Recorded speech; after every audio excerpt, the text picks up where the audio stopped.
रचुन यहोवा में कादेश आराधना नीके रूपिंचु दैवं यहोवा उसेनु आराधना नीके रूपिंचु दैवं यहोवा उसेनु आराधना नीके अंदरम आराधना आराधना अब्बा तंड्री నీకేనయ్యా అబ్బా తండ్రి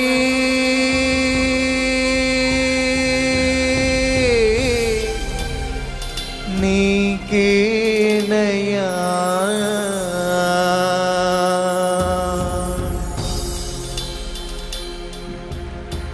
ప్రార్థన.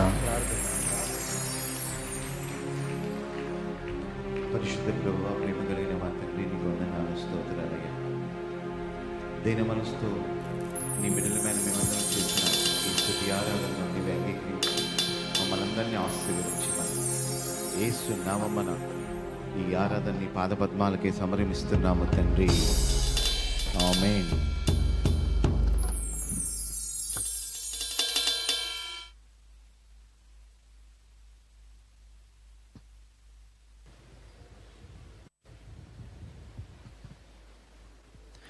Praise the Lord. హల్లెలూయా.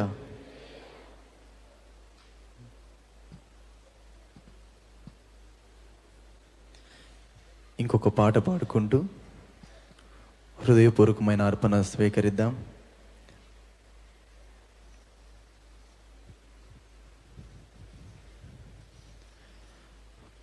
పాట వినపడేటప్పుడు ప్రతి ఒక్కరూ నాతో కూడా కలిసి పాడదాం, అర్పణ సేకరిద్దాం. ప్రతి ఒక్కరూ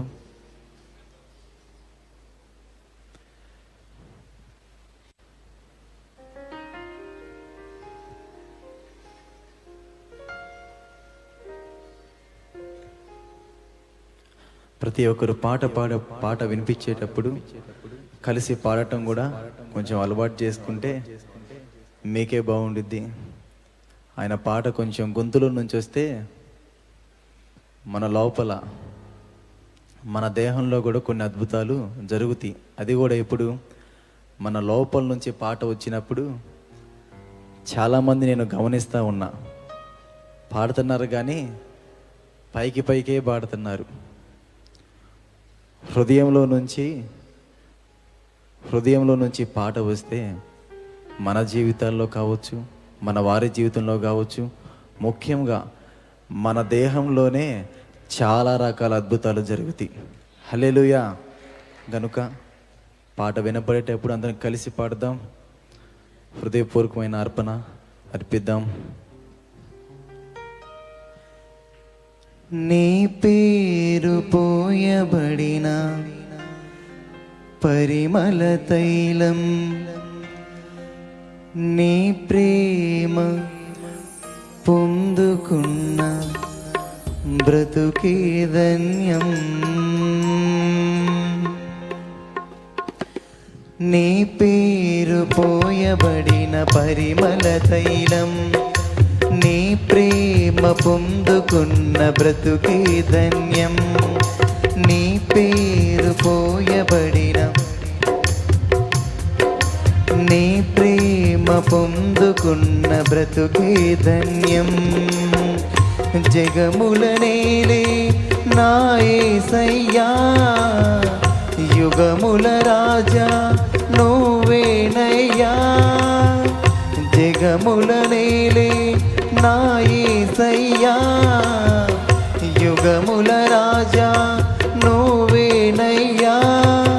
నీకే నా ఆరాధన, నువ్వే నా ఆలాపన నీకే నీకే నా ఆరాధన నువ్వే నువ్వే నా ఆలాపన నీ పేరు పోయబడిన పరిమళ తైలం నీ ప్రేమ పొందుకున్న బ్రతుకే ధన్యం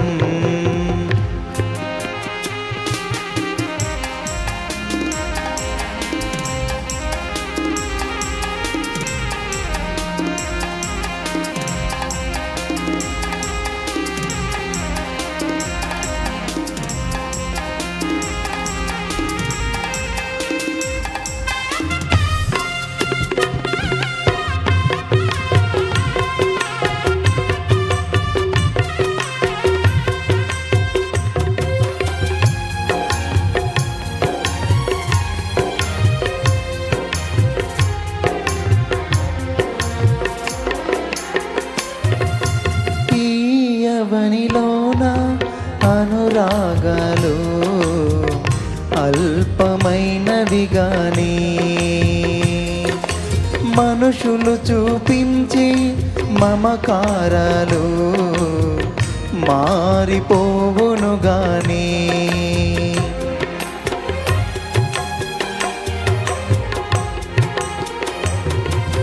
ఈ యవనిలోన అనురాగాలు స్వల్పమైనవి గాని మనుషులు చూపించి మమకారాలు మారిపోవును గాని నీ ప్రేమానురాగం అంతమవ్వదు నీ అనుబంధం మార్పు నొందదు నీ ప్రేమానురాగం అంతమవ్వదు నీ అనుబంధం మార్పు నొందదు నీ పేరు పోయబడిన పరిమళ తైలం నీ ప్రేమ పొందుకున్న బ్రతుకే ధన్యం నీ పేరు పోయబడిన పరిమళ తైలం నీ ప్రేమ పొందుకున్న బ్రతుకే ధన్యం జగముల నీలే నా యేసయ్యా యుగముల రాజా నువ్వేనయ్యా జగముల నీలే యుగముల రాజా నీకే నీకే నా ఆరాధన నువ్వే నువ్వే నా ఆలాపన నీకే నీకే నా ఆరాధన నువ్వే నువ్వే నా ఆలాపన నీ పేరు పోయబడిన పరిమళ తైలం నీ ప్రేమ పొందుకున్న బ్రతుకే ధన్యం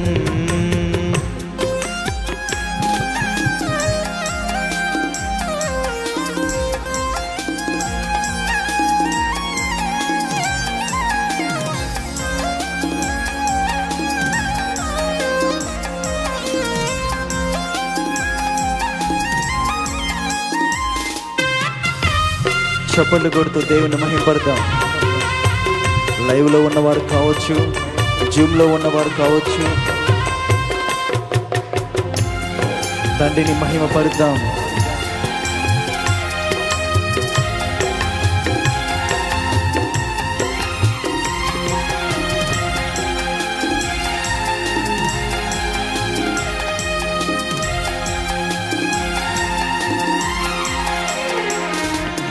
జాలి లేని లోకం వేదన నదిలో నన్ను ముంచిన గాని ఆదరించువాడా నీవు ఉండగా నాకు కలుగదు హాని.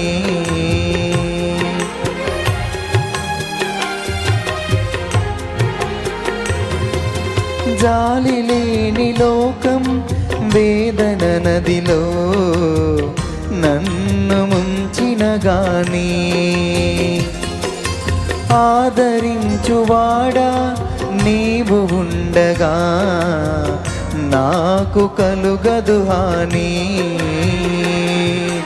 నీ కోసమే నన్ను బ్రతుకని, నీ కృపలోనే నన్ను నిలువని.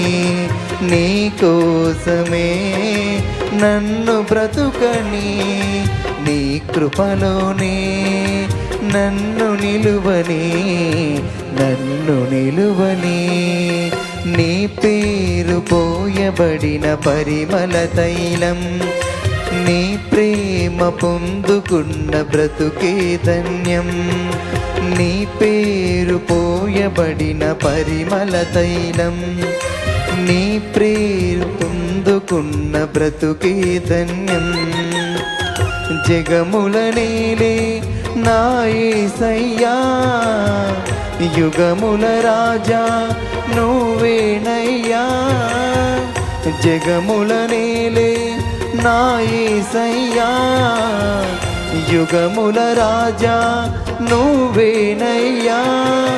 నీకే నీకే నా ఆరాధన, నువ్వే నువ్వే నా ఆలాపన. నీకే నీకే నా ఆరాధన, నువ్వే నువ్వే నా ఆలాపన. నీకే నీకే నా ఆరాధన, నువ్వే నువ్వే నా ఆలాపన. నీకే నీకే నా ఆరాధన, నువ్వే నువ్వే నా ఆలాపన. Praise the Lord. హల్లెలూయా.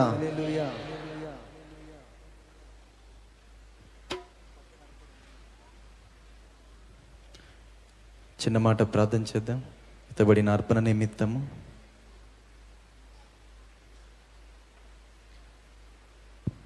పరిశుద్ధుడు అయిన తండ్రి, ప్రేమ కలిగిన ప్రభువా, నీకు స్తోత్రాలయ్యా.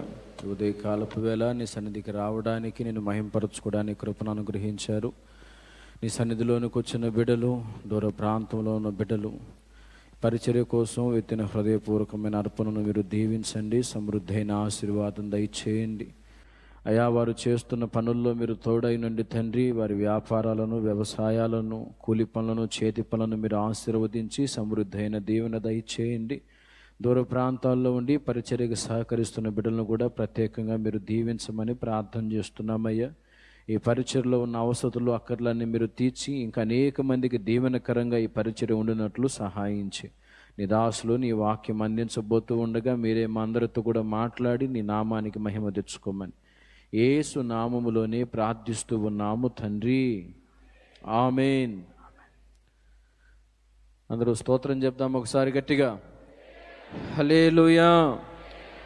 దైవజనులు వాక్యం అందించబోతూ ఉండగా శ్రద్ధతో దేవుని మాటల మీద మనం మనసు పెడదాం. మీ సెల్ ఫోన్లో ఒకసారి చూసుకొని దేవుని వాక్యానికి అభ్యంతరకరంగా ఉండకుండా శ్రద్ధతో దేవుని మాటలు విందాం.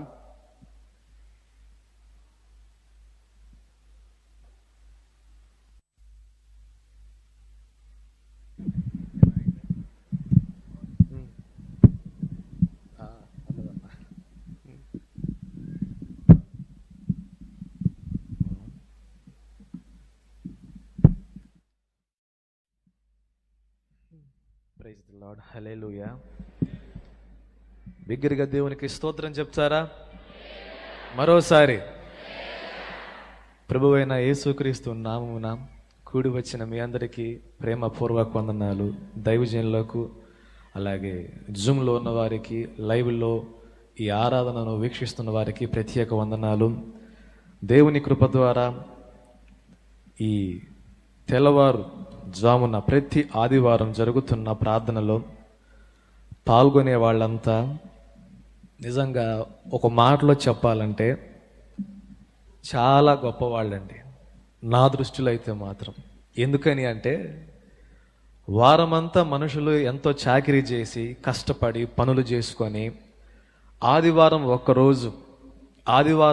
ఒక్కరోజు కాస్త ఎక్కువ టైం పడుకుందామని చెప్పని అందరికి ఉండే ఆలోచనే. ప్రతి ఒక్కరికి అదే ఆలోచన ఉంటుంది, ఆదివారం పూటన్నా కాస్త ఎక్కువసేపు పడుకుందామని. కానీ వారమంతా పని చేసి, ఒక విధంగా చెప్పాలి అంటే గొడ్డు చాకిరీ చేసి, ఎంతో కష్టపడి ఆ వచ్చిన ఒక్క సెలవు దినాన్ని కూడా వేకువజామునే మీరంతా ఇక్కడ కూడుకున్నారు చూసారా? మిమ్మల్ని బట్టి నా దేవుడు పరలోకంలో ఎంతో సంతోషిస్తున్నాడు. హల్లెలూయా. దేవుని మహాకృప. నిజంగా పరిచారకులు, ఇక్కడున్న తండ్రి సన్నిధి మినిస్ట్రీస్లో కావచ్చు, ఇతర బ్రాంచీల్లో పరిచర్య చేస్తున్న పరిచారకులు వేకువజామునే, ఇంకా మాకంటే ముందుగా కొంతమంది 4 గంటలకి 3 గంటలకు కూడా వచ్చే పరిచారకులు ఉన్నారు. పరిచర్యలో ఎటువంటి ఇబ్బంది కలిగించకూడదు, అన్నీ టైం టు టైం అయిపోవాలి అని చిన్న పిల్లలు మొదలుకొని పెద్దల వరకు ఎక్కడ ఎటువంటి లోపం జరగకుండా టైం టు టైం మనకి ఇక్కడ అందుబాటులో ఉన్నారు. కాబట్టి ప్రతి ఒక్కటి దేవుని కృప ద్వారా సవ్యంగా జరుగుతున్నాయి. వాళ్ళు కొంచెం ఆలస్యం చేస్తే మధ్యాహ్నం పూట మన కడుపు మండిపోవటమే. కానీ మీ అందరి ఆకలి తీర్చడం కోసం మీకు తెలుసా, చాలామంది పస్తులుండి పరిచర్య చేస్తారు. అక్కడ వంట వండేవాళ్ళు కావచ్చు, వడ్డించేవాళ్ళు కావచ్చు, మీరు టైంకి భోజనం చేయాలని వాళ్ళు పస్తులుండి పరిచర్య చేస్తారు. కాబట్టి వాళ్లకు మర్యాద ఇవ్వటం అనేది, వాళ్ళను ప్రేమించటం అనేది తండ్రి సన్నిధి కుటుంబ సభ్యులుగా మన బాధ్యత. దేవునికి స్తోత్రం చెప్తారా? కాబట్టి పరిచారకులను ఇబ్బంది పెట్టొద్దు. అట్లాగే దేవుని వాక్యం వినపడుతున్నప్పుడు సెల్ ఫోన్స్ ఏమైనా ఉంటే వాటన్నిటిని సైలెంట్ మోడ్లో పెట్టుకొని దేవుని మాటలు, దేవుడు ఈరోజు నాతో ఏం మాట్లాడతాడు, దైవజనుని వాడుకొని ఎటువంటి వాక్యాన్ని దేవుడు నాకు అందిస్తాడు అని శ్రద్ధతో మీరు ఆలకించినట్లయితే, మీరు ఏ ప్రాబ్లంతో వచ్చారో, ఎంత కష్టంలో వచ్చారో వాటన్నిటినీ చూసిన నా దేవుడు నీకు జవాబునిస్తాడు. హల్లెలూయా. నేను ఇంకా ఎక్కువ ఆలస్యం చేయనండి. దేవుని కృపతో మీ అందరికి ఆశ ఉంటుంది, దైవజనులు శాలేమన్నయ్య మాట్లాడితే విందామని. చాలామంది ఎంతో ఆశతో వస్తారు, అన్న మాట్లాడితే విందామని. ఆయన మాట్లాడతాడు. అప్పుడప్పుడు దేవుని ద్వారా ఆయన చేతుల మీదుగా అభిషేకించిన మమ్మల్ని కూడా దేవుడు వాడుకుంటాడు. హల్లెలూయా. మా మీద మొదట దేవుడు చేతిని ఉంచితే ఆ తర్వాత మా మీద హస్త నిక్షేపణ చేసింది దైవజనులు శాలిం రాజన్నే. ఇప్పుడు మోషే మీద అభిషేకం ఉంది. ఆయన చేతులు ఉంచినప్పుడు ఎంతమందికి వచ్చింది అభిషేకం? చెప్పండి, ఎవరైనా చెప్పండి. 70 మందికి వచ్చిందిగా. తక్కువైందా మోషేకి ఏమైనా? అట్లా అని చెప్పి వాళ్ళకేమైనా తక్కువైందా? లేదు. దైవజనుడు ఆత్మ ప్రేరేపణతో ఎవరి మీదైతే తన చేతులు ఉంచుతాడో వారందరి మీదకి అదే ఆత్మను పంపించే దేవుడు నా యేసయ్య. కాబట్టి నేను నమ్ముతున్నాను, ఇక్కడ నిలబడి మాట్లాడేది పరిశుద్ధాత్మ దేవుడు, మనుషులైతే కాదు. మనుషులైతే కాదు. మనుషులని అనుకున్నారా, దేవుని మాటను మిస్ అవుతారు, ఆశీర్వాదాన్ని కోల్పోతారు. లేదు, మాట్లాడుతున్నవాడు పరిశుద్ధాత్మ దేవుడు అనే విశ్వాసం ఉంచారా, ఆ మాటలే మన జీవితాలను బాగు చేస్తాయి. చిన్న వచనాన్ని చూపిస్తాను. లేఖన ధ్యానంలోనికి మనమంతా వెళ్దాం. రూతు గ్రంథము అందరూ తీయండి. మొదటి అధ్యాయం. రూతు గ్రంథము మొదటి అధ్యాయము. రూతు గ్రంథం అనేది చాలా ప్రాముఖ్యమైన గ్రంథం అండి. క్రైస్తవ లోకంలో ఉన్న వాళ్ళకి కావచ్చు, యేసు ప్రభు నమ్ముకున్న వాళ్ళకి కావచ్చు, క్రీస్తునందు విశ్వాసం ఉంచి క్రైస్తవ్యంలోకి అడుగుపెట్టిన ప్రతి ఒక్కరూ, స్త్రీలు కావచ్చు, పురుషులు కావచ్చు, ప్రతి ఒక్కరూ ప్రాముఖ్యంగా చదవాల్సిన గ్రంథం ఏదైనా ఉంది అంటే ఈ రూతు గ్రంథం అనే చెప్పాలి. దేవుడు మన కంటికి తక్కువ అధ్యాయాల్లో ఈ గ్రంథాన్ని ఉంచిన మన ఆత్మీయ జీవితానికి సరిపడేంత సారాంశాన్ని ఆ తక్కువ అధ్యాయాల్లోనే దేవుడు దాచిపెట్టి ఉంచాడు. హల్లెలూయా. కాబట్టి ఈరోజు రూతు గ్రంథం నుంచి దేవుడు మనతో ఏం మాట్లాడతాడు విందాం. రూతు గ్రంథము 1వ అధ్యాయము 16వ వచనం. ఎవరైనా చదువుతారా? అందుకు రూతు నా వెంబడి రావద్దనియు నన్ను విడిచిపెట్టమనియు నన్ను బ్రతిమాలు కొనవద్దు. నీవు వెళ్ళు చోటుకే నేను వచ్చెదను. నీవు నివసించు చోటనే నేను నివసించదను. నీ జనమే నా జనము. నీ దేవుడే నా దేవుడు. చిన్న మాట ప్రార్థన చేసుకుందాం. ప్రేమ కలిగిన మా పరిశుద్ధ తండ్రి, సర్వోన్నతుడా, సర్వాధికారి, నీకు స్తోత్రం నాయన. చెప్పబడుతున్న ప్రతి మాట ద్వారా దేవా, కృంగిన మా జీవితాలను లేవనెత్తు, పడిపోయిన మా జీవితాలను లేవనెత్తు దేవా. సాతాను శక్తులను బంధించి, సాతాను కుయుక్తులను బంధించి, ఏ మాట అపవాది దొంగిలించకుండా వాడి కార్యములన్నీ నాశనము చేసి దేవా, ఏ సమస్యతో, ఏ ఇబ్బందిలో ఇక్కడికి వచ్చారో మా అందరితో నీవు మాట్లాడి, నీ దాసుని మరుగు చేసి నీ ఆత్మ ద్వారా మా అందరితో మాట్లాడమని యేసుక్రీస్తు నామములో అడుగుచున్నాము తండ్రి. ఆమేన్, ఆమేన్. ఇక్కడ చెప్పబడిన వచనం ఎవరితో అన్నారో మీ అందరికీ తెలిసిన వచనమే. రూతు తన అత్తయ్య అయిన నయోమితో ఈ మాటలు అంటుంది. నయోమి, ఎలీమెలెకు ఇద్దరు భార్యాభర్తలు. వాళ్ళు ఇశ్రాయేలు జాతికి సంబంధించిన భార్యాభర్తలు, స్త్రీ పురుషుడు. ఇశ్రాయేలు దేశంలో వాళ్ళు ఉంటున్న ప్రాంతం బెత్లెహేము అనే ప్రాంతంలో ఓసారి కరువు వచ్చింది. కొన్ని సంవత్సరాలే కరువు వచ్చింది. ఎన్నో చేశారు, కానీ ఆ కరువు తీరలేదు. ఎందుకంటే అది దేవుని ఉగ్రత. ఇశ్రాయేలు జనాంగం తప్పు చేసినప్పుడల్లా దేవుడు ఏదో ఒక రూపంలో వాళ్ళకి బుద్ధి చెప్పటం అనేది సర్వసాధారణం ఆ కాలంలో. అయితే ఈ బెత్లెహేంలో కరువు సంభవించిన రోజుల్లో నయోమి, ఆమె భర్త, ఆమెకు అతనికి ఇద్దరు పిల్లలు, మహలోను, కిలియోను. ఓ రోజు ఈ ఇద్దరు మాట్లాడుకుంటారు. ఈ బెత్లెహేంలో ఇంతే ఉంటే మన పిల్లలు, మనము ఖచ్చితంగా చచ్చిపోతాము. దేవుని ఉగ్రత బహుఘోరమైనది. మన వాళ్ళు చేసిన తప్పులకు దేవుడు మనల్ని కోపగించుకున్నాడు, అసహించుకున్నాడు. కాబట్టి విపరీతమైన కరువు వచ్చింది. ఇంకా మనం ఈ ప్రాంతంలోనే ఉంటే, ఈ బెత్లెహేములోనే ఉంటే మనము, మన పిల్లలు చచ్చిపోతామేమో. కాబట్టి మోయాబు దేశం చాలా చక్కగా ఉంది. మోయాబు దేశంలో పంటలు బాగా పండుతున్నాయి. అక్కడ వ్యాపారస్తులకు, అక్కడ పనిచేసే వాళ్లకు ఎటువంటి ఇబ్బంది లేదు అనే సంగతి నేను విన్నాను. మన కుటుంబం అంతా కలిసి, పిల్లలు, నువ్వు, నేను అందరం కలిసి ఆ మోయాబు దేశం వెళ్దామని ఈ భార్యాభర్తలు ఇద్దరు మాట్లాడుకుంటారు. మాట్లాడుకున్న తర్వాత పిల్లల్ని తీసుకొని ఈ మోయాబు దేశం వెళ్తారు. ఎవరు? ఈ నయోమి, ఆమె భర్త ఎలీమెలెకు. ఆ ప్రాంతానికి వెళ్ళిన తరువాత వాళ్ళు ఏదో వ్యాపారం చేస్తారు. మొత్తానికి వ్యాపారం సక్సెస్ అయ్యిద్ది, మంచిగానే సాగుతూ ఉంటుంది. ఈలోపు ఉన్నట్టుండి నయోమి భర్త ఎలీమెలెకు చనిపోతాడు కదా. చనిపోయిన తర్వాత ఇంక ఏమేం చేసిద్ది? ఆ పిల్లలిద్దరిని పెట్టుకొని ఆ మోయాబు దేశంలోనే నివసిస్తా కొద్ది కాలం తర్వాత ఇద్దరికి పెళ్ళిళ్ళు చేసిద్ది. పెద్దోడికేమో ఓర్పా అనే ఒక అమ్మాయినిచ్చి పెళ్లి చేసిద్ది.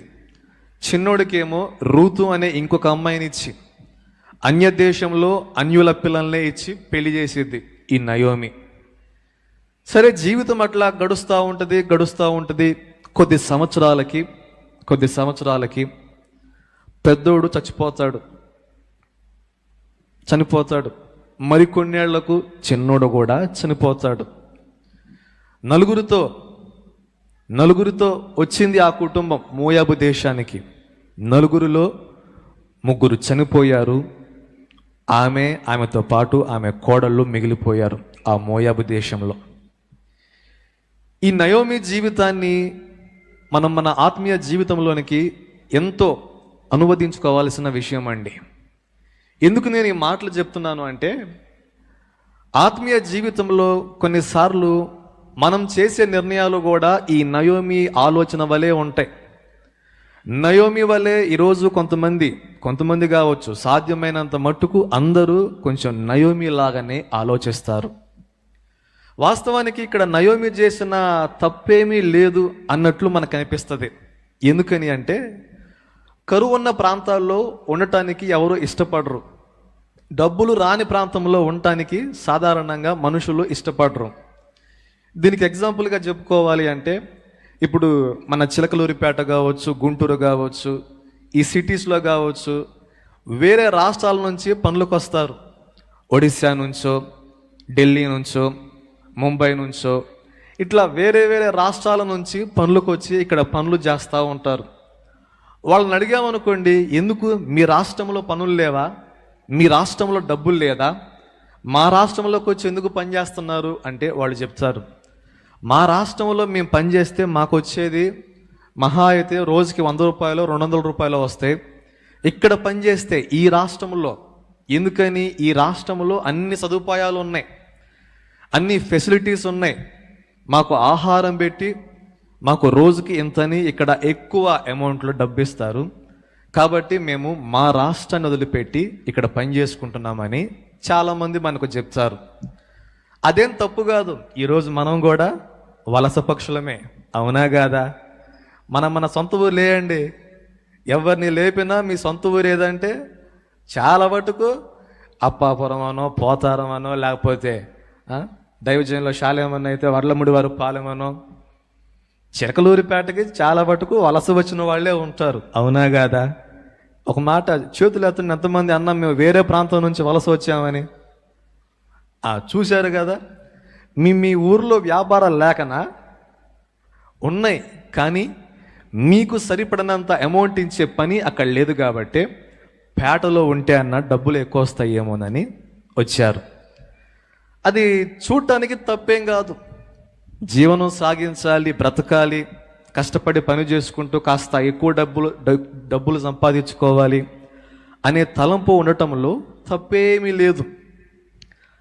ఈ నయోమి చేసిన పని కూడా అదే. ఎల్లకాలం ఇక్కడే ఉంటే మనకి నష్టం వాటిల్లిద్ది. కుటుంబంలో 2 పిల్లలు ఉన్నారు, నువ్వు నేను ఉన్నాము, ఇక్కడ ఉంటే మన జీవనం సాగదు, మనం ఈ ప్రాంతం నుంచి మోయాబు దేశం వెళ్ళిపోదామని వాళ్ళను తీసుకొని వెళ్ళింది. ఆమె దృష్టికి అది మంచి పనే, ఆమె దృష్టికి, ఆమె కుటుంబం దృష్టికి అది మంచి పనే. అక్కడికి వెళ్ళిన తరువాత వాళ్ళు చేసిన ప్రతి పని, అబ్బా దేవునికి స్తోత్రం, చేసిన ప్రతి పని సక్సెస్ అవుతుంది, బాగున్నాం అని సంతోషంగా ఉన్నట్టు ఉన్నారు. కానీ చిన్నగా వాళ్ళ జీవితంలో చేదు అనేది స్టార్ట్ అయింది. మధురం కాస్త చేదుగా మారిపోతూ ఉంది. వెలుగు జీవితం కాస్త చీకటి జీవితంగా మారిపోతుంది. సంతోషపు జీవితం కాస్త చీకటి జీవితంగా, దుఃఖ జీవితంగా మారిపోతూ ఉంది. ఫస్ట్ భర్తను కోల్పోయింది, తర్వాత పెద్దవాడిని కోల్పోయింది, తర్వాత చిన్నవాడిని కోల్పోయింది. చివరికి ఏ కాకిలాగా ఈ నయోమి అనే స్త్రీ మిగిలిపోయింది. ఎందుకు నేను ఈ విషయాన్ని మీకు చెప్తున్నానంటే అండి, కొన్నిసార్లు మన ఆత్మీయ జీవితంలో మనం కూడా యేసు ప్రభువుని ప్రేమించినప్పటికీ, యేసు ప్రభువు అంటే ఎంతో ఇష్టం ఉన్నప్పటికీ, కొన్నిసార్లు మన జీవితం విషయంలో నిర్ణయాలు మనమే తీసుకుంటాం. సొంత ఆలోచనలు మనమే చేస్తాం. మనమేమనుకుంటున్నాం, నేను మోసం చేయట్లా, తప్పు చేయట్లా, ఎవరిని వంచట్లా, ఎవరిని ఇబ్బంది పెట్టట్లేదు కదా, నా పనేదో నేను చేసుకుంటున్నాను, 10 మందికి సాయం చేస్తున్నాను, దేవుని సన్నిధికి వచ్చి దేవుని సన్నిధిలో భక్తి చేస్తున్నాను, నేను తప్పేమీ చేయట్లేదు కాబట్టి నేను చేస్తున్న పనిని, చేయబోతున్న పనిని దేవుడు దీవిస్తాడు అని కొన్ని కీలక నిర్ణయాలు మన జీవితం విషయంలో తీసుకొని ఓటమి పాలైన సందర్భాలు ఎన్నో ఉన్నాయండి. క్రైస్తవురాలే తమ జీవితం విషయంలో, అంటే యవనస్తులు కావచ్చు, పెళ్లి చేసుకునే విషయంలో తమ సొంత నిర్ణయాలకు తావునిచ్చి తమ సొంత మార్గాల్లోకి వెళ్ళి తమకు నచ్చిన వారిని పెళ్లి చేసుకొని దేవుని ముందు ఉంచుతారు. దేవా, నాకు ఫలానా వ్యక్తి నచ్చాడు, ఫలానా వ్యక్తి నచ్చింది, ఆమెను నా జీవిత భాగస్వామిగా తీసుకొని రావా, అతన్ని నా జీవిత భాగస్వామిగా తీసుకొని రావా అని ప్రార్థన చేసిద్ది. అతని కోసమో ఆమె కోసమో ఈ యవనస్తురాలు పట్టుబట్టి పేరెంట్స్ నొప్పించి పెళ్లి చేసుకుంటారు. అంతా సజావుగా సాగుతుందన్న సమయంలో ఇద్దరిలో ఎవరో ఒకళ్ళకి శోధన వచ్చింది. ఆ శోధన పెను ప్రమాదానికి దారితీసి ఇంకా వారిద్దరి మధ్యలో గొడవలు కావచ్చు, తగాదలు కావచ్చు, పెద్దలు వచ్చి పరిష్కరించటం కావచ్చు. ఇది యవనస్తుల జీవితం. ఇంకా వ్యాపారం చేసేవాళ్ళు అంటే క్రైస్తవుల్లో వ్యాపారులు ఉన్నారు, వర్తకులు ఉన్నారు, ఇట్లా రకరకాల పనులు చేసే వాళ్ళంతా ఉన్నారండి. కొన్ని నిర్ణయాలు మన జీవితాన్ని మారుస్తాయి. మనం మంచి స్థితిలోకి వెళ్ళిపోతాం, ఉన్నతమైన స్థితిలోకి వెళ్ళిపోతాం, దీవించబడతాం, ఆశీర్వదించబడతాం అనుకునే మనం అడుగులు వేస్తాం. ఎవరు వ్యర్థంగా పిచ్చిగా ఉపయోగం లేని పని ఎవరు ఎక్కడ చెయ్యరు. అది క్రైస్తవులు కావచ్చు, అన్యులు కావచ్చు, ఎవరైనా సరే. కానీ కొన్నిసార్లు మనం చేసే నిర్ణయాలు మన జీవితానికి చేదును మిగిలిస్తాయి. ఏం మిగిలిస్తాయండి? చేదును మిగిలిస్తాయి. అప్పటిదాకా సంతోషంగా ఉన్నాం అని చెప్పి అనుకుంటాం. ఒక్కసారిగా జీవితం మారిపోయింది. ఈ నయోమి జీవితాన్ని నేను ఎందుకు తీసుకున్నానంటే అండి, ఎంతో ఆశించింది. మోయాబు దేశంలోకి వెళ్ళి బాగా సంపాదించాలి, బాగా కూడబెట్టాలి, బిడ్డల్ని మంచి స్థాయిలో ఉంచాలి, భర్త నేను చక్కగా బ్రతకాలి, నా బిడ్డలిద్దరు మహలోను కీలియోను మంచి అంతస్తులో ఉండాలి, చక్కని కోడలు రావాలి, అసలు మా కుటుంబం పచ్చగా ఆనందంగా ఎటువంటి దిగులు విచారం లేకుండా ఉండాలి అని ఎన్నో ఆశలు పెట్టుకుంది ఈ నయోమి. ఈరోజు ఆమెలాగా మనం కూడా ఆశలు పెట్టుకుంటాం. జీవితం పచ్చగా ఉండాలి, కుటుంబం అంతా సంతోషంగా, ఎటువంటి ఇబ్బంది లేకుండా హాయిగా ఉండాలి అని పెట్టుకొని అడుగేసింది. ఏంటిది ఆ అడుగు అంటే దేవునికి వ్యతిరేకమైన అడుగు. కనిపించటానికి తప్పు ఏమీ లేనట్టుగా మనకి కనిపిస్తుంది, కానీ దేవునికి నచ్చనటువంటి ఒక కార్యానికి ఆమె తలపెట్టింది. ఏంటిది అంటే, దేవుడు చెప్పాడు ఎన్నోసార్లు, మీరు ఈ ఇజ్రాయేలు జనాంగాన్ని వదిలిపెట్టి వెళ్ళకూడదు, ఈ ఇజ్రాయేలు జాతిలో నుంచి బయటికి వెళ్ళకూడదు. కరువు వచ్చినా, కష్టం వచ్చినా, ఖడ్గం వచ్చినా, ఏది వచ్చినా సరే మీరు ఇక్కడే ఉండాలి. కానీ ఈ దేశమును, ఈ ఇజ్రాయేలు జనాంగాన్ని విడిచిపెట్టి వెళ్ళారా శపించబడతారు, శాపగ్రస్తులు అవుతారు అని న్యాయాధిపతుల ద్వారా కావచ్చు, యెహోషువ ద్వారా కావచ్చు, మోషే ద్వారా ఎన్నోసార్లు దేవుడు చెప్పాడు. ఆ మాటలు వింటానే ఉంది నయోమి అమ్మగారు, వింటానే ఉంది.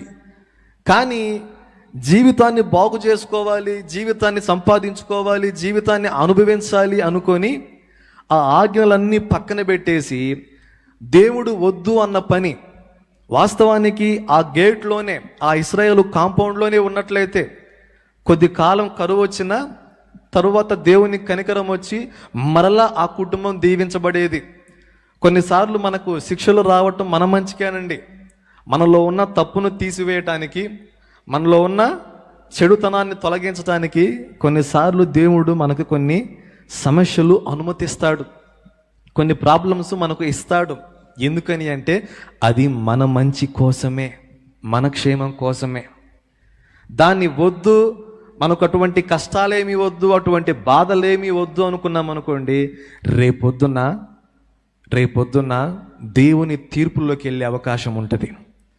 కాబట్టి మనం చేసిన తప్పులకు, మనం చేసిన అతిక్రమాలకు కొన్నిసార్లు పనిష్మెంట్ మనకి ఇక్కడే వచ్చేసిద్ది, ఈ భూలోకంలోనే వచ్చేసిద్ది.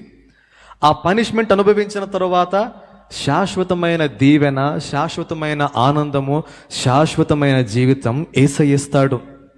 అయితే ఈమె దాన్ని భరించలేక, దేవుని వద్ద నుంచి వస్తున్న పనిష్మెంట్ని భరించలేక ఆ ప్రాంతము నుంచి, ఒక విధంగా చెప్పాలి అంటే దేవుని దగ్గర నుంచి ఆమె వెళ్ళిపోయింది. దేవుని దగ్గర నుంచి దూరంగా వెళ్ళిపోయింది. మోయాబు దేశం. మోయాబీయులు అంటే శాపగ్రస్తులు, శపితమైన వాళ్ళు. వాళ్ళను అసహించుకున్నాడు దేవుడు. అటువంటి ప్రాంతంలోకి ఈ నయోమి ఆమె కుటుంబం వెళ్ళారు. అయితే అండి, ఇంత వ్యతిరేకమైన పని నయోమి చేసిన, దేవునికి నచ్చనటువంటి అడుగు నయోమి వేసిన, దేవుడు సైతం కోపగించే పని నయోమి చేసిన, ఒకటి మాత్రం నయోమి వదిలిపెట్టల. నయోమి జీవితాన్ని దేవుడు మలుపు తిప్పి ఒక మంచి ఆశీర్వాదకరమైన మార్గంలోకి తీసుకొని వచ్చాడు. ఆ విషయం మనకు కూడా తెలుసు. ఆ విషయం భక్తులు ఎన్నోసార్లు చెప్పాడు. ఒకప్పుడు నయోమి జీవితం ఆమె వచ్చి చెప్పిద్ది, తిరిగి వచ్చింది, మళ్ళీ ఇశ్రాయేలు జనాంగంలోకి మళ్ళీ వచ్చింది. వాళ్ళందరూ అంటారు, నయోమి నయోమి మరలా వచ్చావా అంటే ఆమె అంటది, అమ్మా నన్ను నయోమి అనొద్దు, నేను మధురాన్ని కాదు, నేను మారాన్ని, నేను చేదును, నా బ్రతుకు చేదైపోయింది అని ఆమె మాట్లాడిద్ది.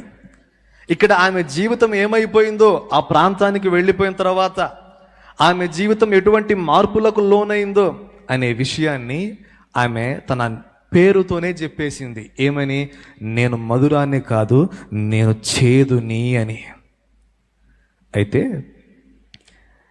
ఇన్ని ఒడిదుడకల మధ్యలో, ఇన్ని శ్రమల మధ్యలో భర్తను పోగొట్టుకొని, పిల్లల్ని పోగొట్టుకొని, కుటుంబాన్ని నాశనం చేసుకొని కన్నీళ్ల బ్రతుకులో ఉన్న ఆమెకు దేవుణ్ణి వదిలిపెట్టాలి అనే ఆలోచన ఎన్నడూ రాలేదండి. దేవుణ్ణి వ్యతిరేకించి, ఆ ఇశ్రాయేలు దేవుణ్ణి వ్యతిరేకించి, ఛీ ఈ దేవుడు నా కోసం ఏం చేశాడు, నేను తప్పేమన్నా చేశానా, బతకటానికి పొట్ట చేత పట్టుకొని ఈ ప్రాంతం వచ్చాను, దానికి నా భర్తను తీసుకోవాలా, నా పిల్లల్ని తీసుకోవాలా, ఏం దేవుడో ఈ దేవుడు, న్యాయం లేని దేవుడు, అన్యాయస్తుడు అనే మాటలు ఆమె పలకలేదు. నయోమి జీవితాన్ని తీసుకుంటే అండి, రూతు ఓర్పా వచ్చిన తరువాత పెక్కు శాతం అక్కడ ఆమె నా కుమార్తెలారా కుమార్తెలారా కుమార్తెలారా అని పలికిద్ది.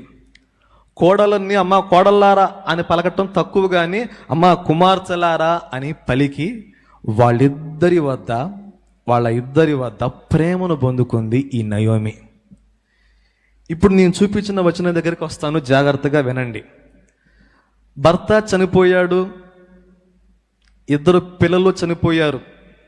ఈ లోపు ఆమెకు కబురు వచ్చింది, అమ్మా నయోమి, మీ ఇశ్రాయేలు జనాంగం మరలా దీవించబడ్డారు, దేవుని కృప, దేవుని కనికరం వచ్చింది, వాళ్ళు ఇప్పుడు సంతోషంగా ఉన్నారు, మంచిగా పంటలు పండుతున్నాయి, సంతోషంగా హాయిగా ఉన్నారమ్మా, నువ్వేమో ఇక్కడ కష్టాలు పడతా ఉన్నావు, కన్నీళ్లు పడతా ఉన్నావు, ఏడుస్తూ ఉన్నావు, వాళ్ళు చాలా సంతోషంగా ఉన్నారమ్మా అనే విషయం ఈ నయోమికి తెలిసిద్ది.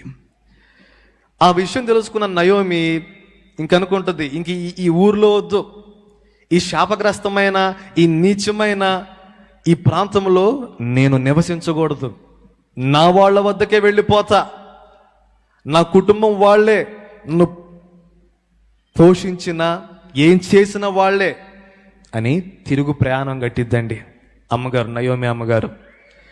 ఇంకా తిరుగు ప్రయాణం కట్టిద్ది. ఈలోపు చిన్నగా వాళ్ళు అన్ని సర్దుకొని పోబోయేటప్పుడు ఆమె అంటది కోడలతో, అమ్మ ఓర్పా, అమ్మ రూతు దగ్గర రండి తల్లి అంటే వాళ్ళిద్దరు వస్తారు. అమ్మా నేనంటే ముసల్దాన్ని, నా వయసు అయిపోయింది, మా ఊరు పోతే ఆ ఇంట్లో కాస్త అట్లా అడుక్కుంటే అన్నం వేస్తారు, మీ ఇద్దరు యవనస్తురాళ్ళు, మీకు ఇప్పుడు పోయినా సరే పెళ్ళిళ్ళు అవుతాయి, చాలా చక్కగా ఉన్నారమ్మా, నాతో ఉండి మీ జీవితాన్ని నాశనం చేసుకోవద్దు, నాతో ఉండి మీ బ్రతుకుని పాడు చేసుకోవద్దు, దయచేసి నా మాట ఆలకించి నా మాట విని మీ ఇళ్లకు వెళ్ళిపోండి, మీ గృహాలకు వెళ్ళిపోండి, మీ గృహాలకు వెళ్ళిపోయి మీకు నచ్చినట్టుగా బ్రతకండి, మీ అమ్మ నాన్నలకు చెప్పండి మా అత్త మమ్మల్ని వదిలేసి వెళ్ళిపోయింది, మాకు మరలా పెళ్లి చేయండి అని చెప్పండి. చేస్తారమ్మా అంటే ఓర్ప ఫస్ట్ షో చేసిద్ది, అత్తమ్మ అంత మాట అనబాక అత్తమ్మ, అసలు నిన్ను వదిలిపెట్టి ఉండలేను నేను, నువ్వు నా ప్రాణం అత్తమ్మ, అసలు వద్దు, ఆ మాటే వద్దు, అని కాసేపు ఏడ్చి ఆమె ఏడుస్తూ ఉంది, రూతు ఏడుస్తూ ఉంది, వీళ్ళిద్దరిని చూసి నయోమి కూడా ఏడుస్తూ ఉంది. అట్లా కాదమ్మా ఓర్పా, పెద్దదానికి నువ్వే ఉన్నావు, రూతు చిన్నది, నువ్వు వెళ్తే నీతో పాటు రూతు వచ్చిద్ది, మంచి జీవితం ఉందమ్మా నీకు, ఎందుకమ్మా ఈ ముసలిదాంతో, ఎందుకమ్మా ఈ విధవరాలతో అనే మాటల్లో నయోమి అంటే, అంతే అంటావా అత్తయ్య గారు, సరే మీ మాట ప్రకారమే వెళ్ళిపోతానండి, మీకేం అభ్యంతరం లేదు కదా, నాకేం అభ్యంతరం లేదమ్మా, వెళ్ళిపోతాలి అంటే అతను పట్టుకొని ముద్దు పెట్టుకొని ఓర్పా అక్కడి నుంచి వెళ్ళిపోయింది. నెక్స్ట్ రూతు వచ్చింది. రూతుతో కూడా ఇదే మాట అంటది నయోమి. అప్పుడు రూతు అంటదండి ఒక అద్భుతమైన మాట. అసలు ఆ మాట రూతు ఎలా అంది అనేది నాకు ఇప్పటికి కూడా ఆశ్చర్యం అండి. వాస్తవానికి రూతు జీవితాన్ని చూసుకుంటే వీళ్ళు వేరే జాతి మనుషులు కుటుంబ సభ్యులు చూసి పెళ్లి చేశారు. చరిత్రకారులు చెప్తారు మంచి విగ్రహారాధన చేసేది రూతు అనే ఆమె. చాలా విగ్రహారాధన చేసి ఎన్నో పూజలు చేసేది, తమ దేవతలను దేవుళ్లను ఎంతో మొక్కేది ఈ రూతు. చరిత్రకారులు చెప్పిన సత్యం ఇది. అటువంటి రూతు ఆ 16వ వచనం దగ్గర నయోమితో అన్న మాట నాకు ఆశ్చర్యాన్ని కలిగించింది. ఒక విధంగా చెప్పాలి అంటే ఇది సాధ్యమేనా అనేలాగా రూతు అక్కడ మాట్లాడిందండి. ఒకసారి మళ్ళీ ఆ వచనం చదవండి. అందుకు రూతు, నా వెంబడి రావద్దనియు నన్ను విడిచిపెట్టుమనియు నన్ను బ్రతిమాలుకొనవద్దు, నీవు వెళ్ళు చోటికే నేను వచ్చేదను, నీవు నివసించు చోటనే నేను నివసించదను, నీ జనమే నా జనము, నీ దేవుడే నా దేవుడు, నీవు మృతి పొందు చోటనే నేను మృతి పొందేదను. చాలు. ఇక్కడ రూతు తన అత్తతో మాట్లాడుతుంది. చివరి మాట, నీ దేవుడే నా దేవుడు, నువ్వు ఎవరికైతే మొక్కుతున్నావో, ఎవరినైతే ఆరాధిస్తున్నావో, ఎవరినైతే వెంబడిస్తున్నావో, ఎవరినైతే పూజిస్తున్నావో అత్త, అదిగో ఆ దేవుడే నా దేవుడు. ఆ మాట నన్ను ఆపిందండి. ఎందుకన్నా చెప్పనా, నయోమి జీవితంతో పాటు రూతు జీవితం కూడా చేదుగా మారిపోయింది. నయోమి జీవితము ఆమె తప్పు చేసింది, భరిస్తుంది. ఈమె ఏ తప్పు చేయాలా, పెద్దోళ్ళు పెళ్లి చేశారు, ఆ ఇంటికి వచ్చింది, కోడలుగా ఉంటుంది. అటువంటి మంచి జీవితం కలిగిన రూతు జీవితం ఈ నయోమి ఇంట్లోకి వచ్చిన తర్వాత శాపగ్రస్తమైన జీవితంగా మారిపోయింది, కన్నీళ్ల జీవితంగా మారిపోయింది. ఎన్ని ఆశలు పెట్టుకుందో భర్త మీద, నా భర్త నేను మంచిగా ఉండాలి, మంచి ఇల్లు కట్టుకోవాలి అని, ఆ ఆశలు మొత్తం భర్త పోగానే పోయాయి. కానీ ఇక్కడ రూతు నయోమితో అంటున్న మాట, నీ దేవుడే నా దేవుడు, నీ జనమే నా జనము. ఎందుకు ఈ మాట రూతు అనగలిగింది అంటే, నయోమి వాస్తవానికి దేవునికి వ్యతిరేకమైన అడుగు వేసినప్పటికీ దేవుణ్ణి వదిలిపెట్టల నయోమి. మోయాబు దేశంలోకి వచ్చింది నయోమి. మోయాబు దేశంలోకి వచ్చినా సరే మోయాబు ఆచారాలు, మోయాబు పద్ధతులు, మోయాబు దేశంలో ఉండే దేవీ దేవతలని ఎవరిని నయోమి మ్రొక్కల, ఎవరికి సాగిల పడల. కొత్త ప్రాంతం వచ్చినా, కొత్త తావులకు వచ్చినా తన దేవుణ్ణి ఆరాధించటం మాత్రం నయోమి మానుకోల. తన ఇంటికి 2 కోడళ్ళు వచ్చారు. ఆ ఇద్దరిని పెట్టుకొని తన జనాంగం యొక్క గొప్పతనం, తమ దేవుడు ఎటువంటి వాడు, ఎంత గొప్పవాడు, ఆయన ప్రేమంతా, 400 సంవత్సరాలు వాళ్ళు ఐగుప్తులో పడ్డ కష్టాలెంత అని, ఇంకా మగవాళ్ళిద్దరు పనులకు పోతారు కదా, ఇంకా ఇంట్లో ఉన్న ఈ రూతుతో ఓర్పాతో నయోమి రోజు చెబుతూ ఉండేది, రోజు మాట్లాడుతూ ఉండేది, మా దేవుడు అంత గొప్పోడు, మా దేవుడు ఇంత గొప్పోడు, ఆయన ఎల్ షడ్డాయ్, సర్వశక్తిమంతుడు, ఆయన సర్వశక్తుడు. ఆ మాటలు వింటున్నప్పుడు రూతుకి డౌట్ రావాలి. లెక్క ప్రకారం, అత్తమ్మా మరి మీ దేవుడు అంత గొప్పోడైతే నువ్వు మా దేశం ఎందుకు వచ్చావు? మీ దేవుడు అంత గొప్పోడైతే, మీ దేవుడు అంత బలవంతుడైతే మా దేశం ఎందుకు వచ్చావు?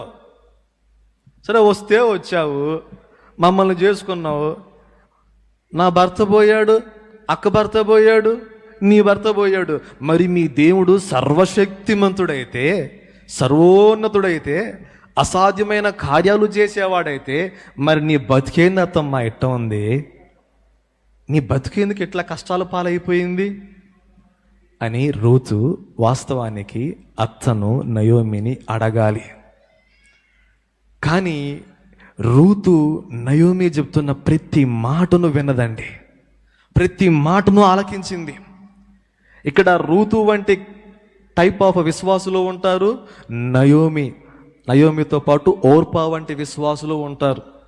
వింటం మట్టుకు వింటారు, దేవుని వాక్యాన్ని వింటం మట్టుకు వింటారు, ప్రేమించడం మట్టుకు ప్రేమిస్తారు. తమ జీవితంలో కష్టాలు, బాధలు, ఇబ్బందులు ఎదురవ్వగానే ఆ విన్న దేవుణ్ణి పక్కన పెట్టేసి కొంతమంది వెళ్ళిపోతారు.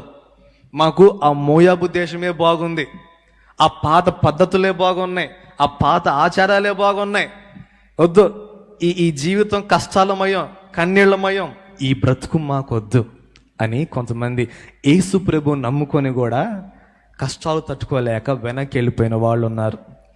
ఏదో ఆశించి వస్తారు, బాగా దీవించబడతాం, కష్టాలు పోతాయి, కన్నీళ్లు పోతాయి, శ్రమలన్నీ పోతాయి అనుకొని వస్తారు. వచ్చినా కూడా ఇటువంటి ఉపయోగం లేకుండా పోయిద్ది. ఎందుకని భక్తి ఉంటే సరిపోదు కదా, ప్రార్థన చేస్తే సరిపోదు కదా, దేవుని కృప అవసరం ఉందనే సంగతి మర్చిపోతారు. అట్లా ఓర్ప నయోమిని వదిలిపెట్టేసి తిరిగి వెళ్ళిపోయింది. కానీ ఈ రూతు అనే ఆమె మాత్రం నయోమిని పట్టుకొని అంతే ఉంది. ఎందుకని అంటే నయోమి చెప్తున్న దేవుణ్ణి రూతు నమ్మిందండి. నయోమి చెప్తున్న దేవుణ్ణి రూతు నమ్మింది. ఎట్లా నమ్మిందో చెప్పనా, ఎలా నమ్మిందో చెప్పనా? మా అత్తగారు తమ దేవుడి గురించి ఎంత బాగా చెప్తుంది. మా నయోమి అత్త వాస్తవానికి వాళ్ళ దేవుడు వాళ్ళకు పనిష్మెంట్ ఇచ్చాడు, కరువురాన్ని ఇచ్చాడు. కానీ మా అత్త ఏంటి వాళ్ళ దేవుణ్ణి తిట్టట్లేదు, మా అత్త ఏంటి వాళ్ళ దేవుణ్ణి దూషించట్లేదు, ఇంకా గొప్పోడు, మంచివాడు, సర్వశక్తిమంతుడు పొగుడుతుంది.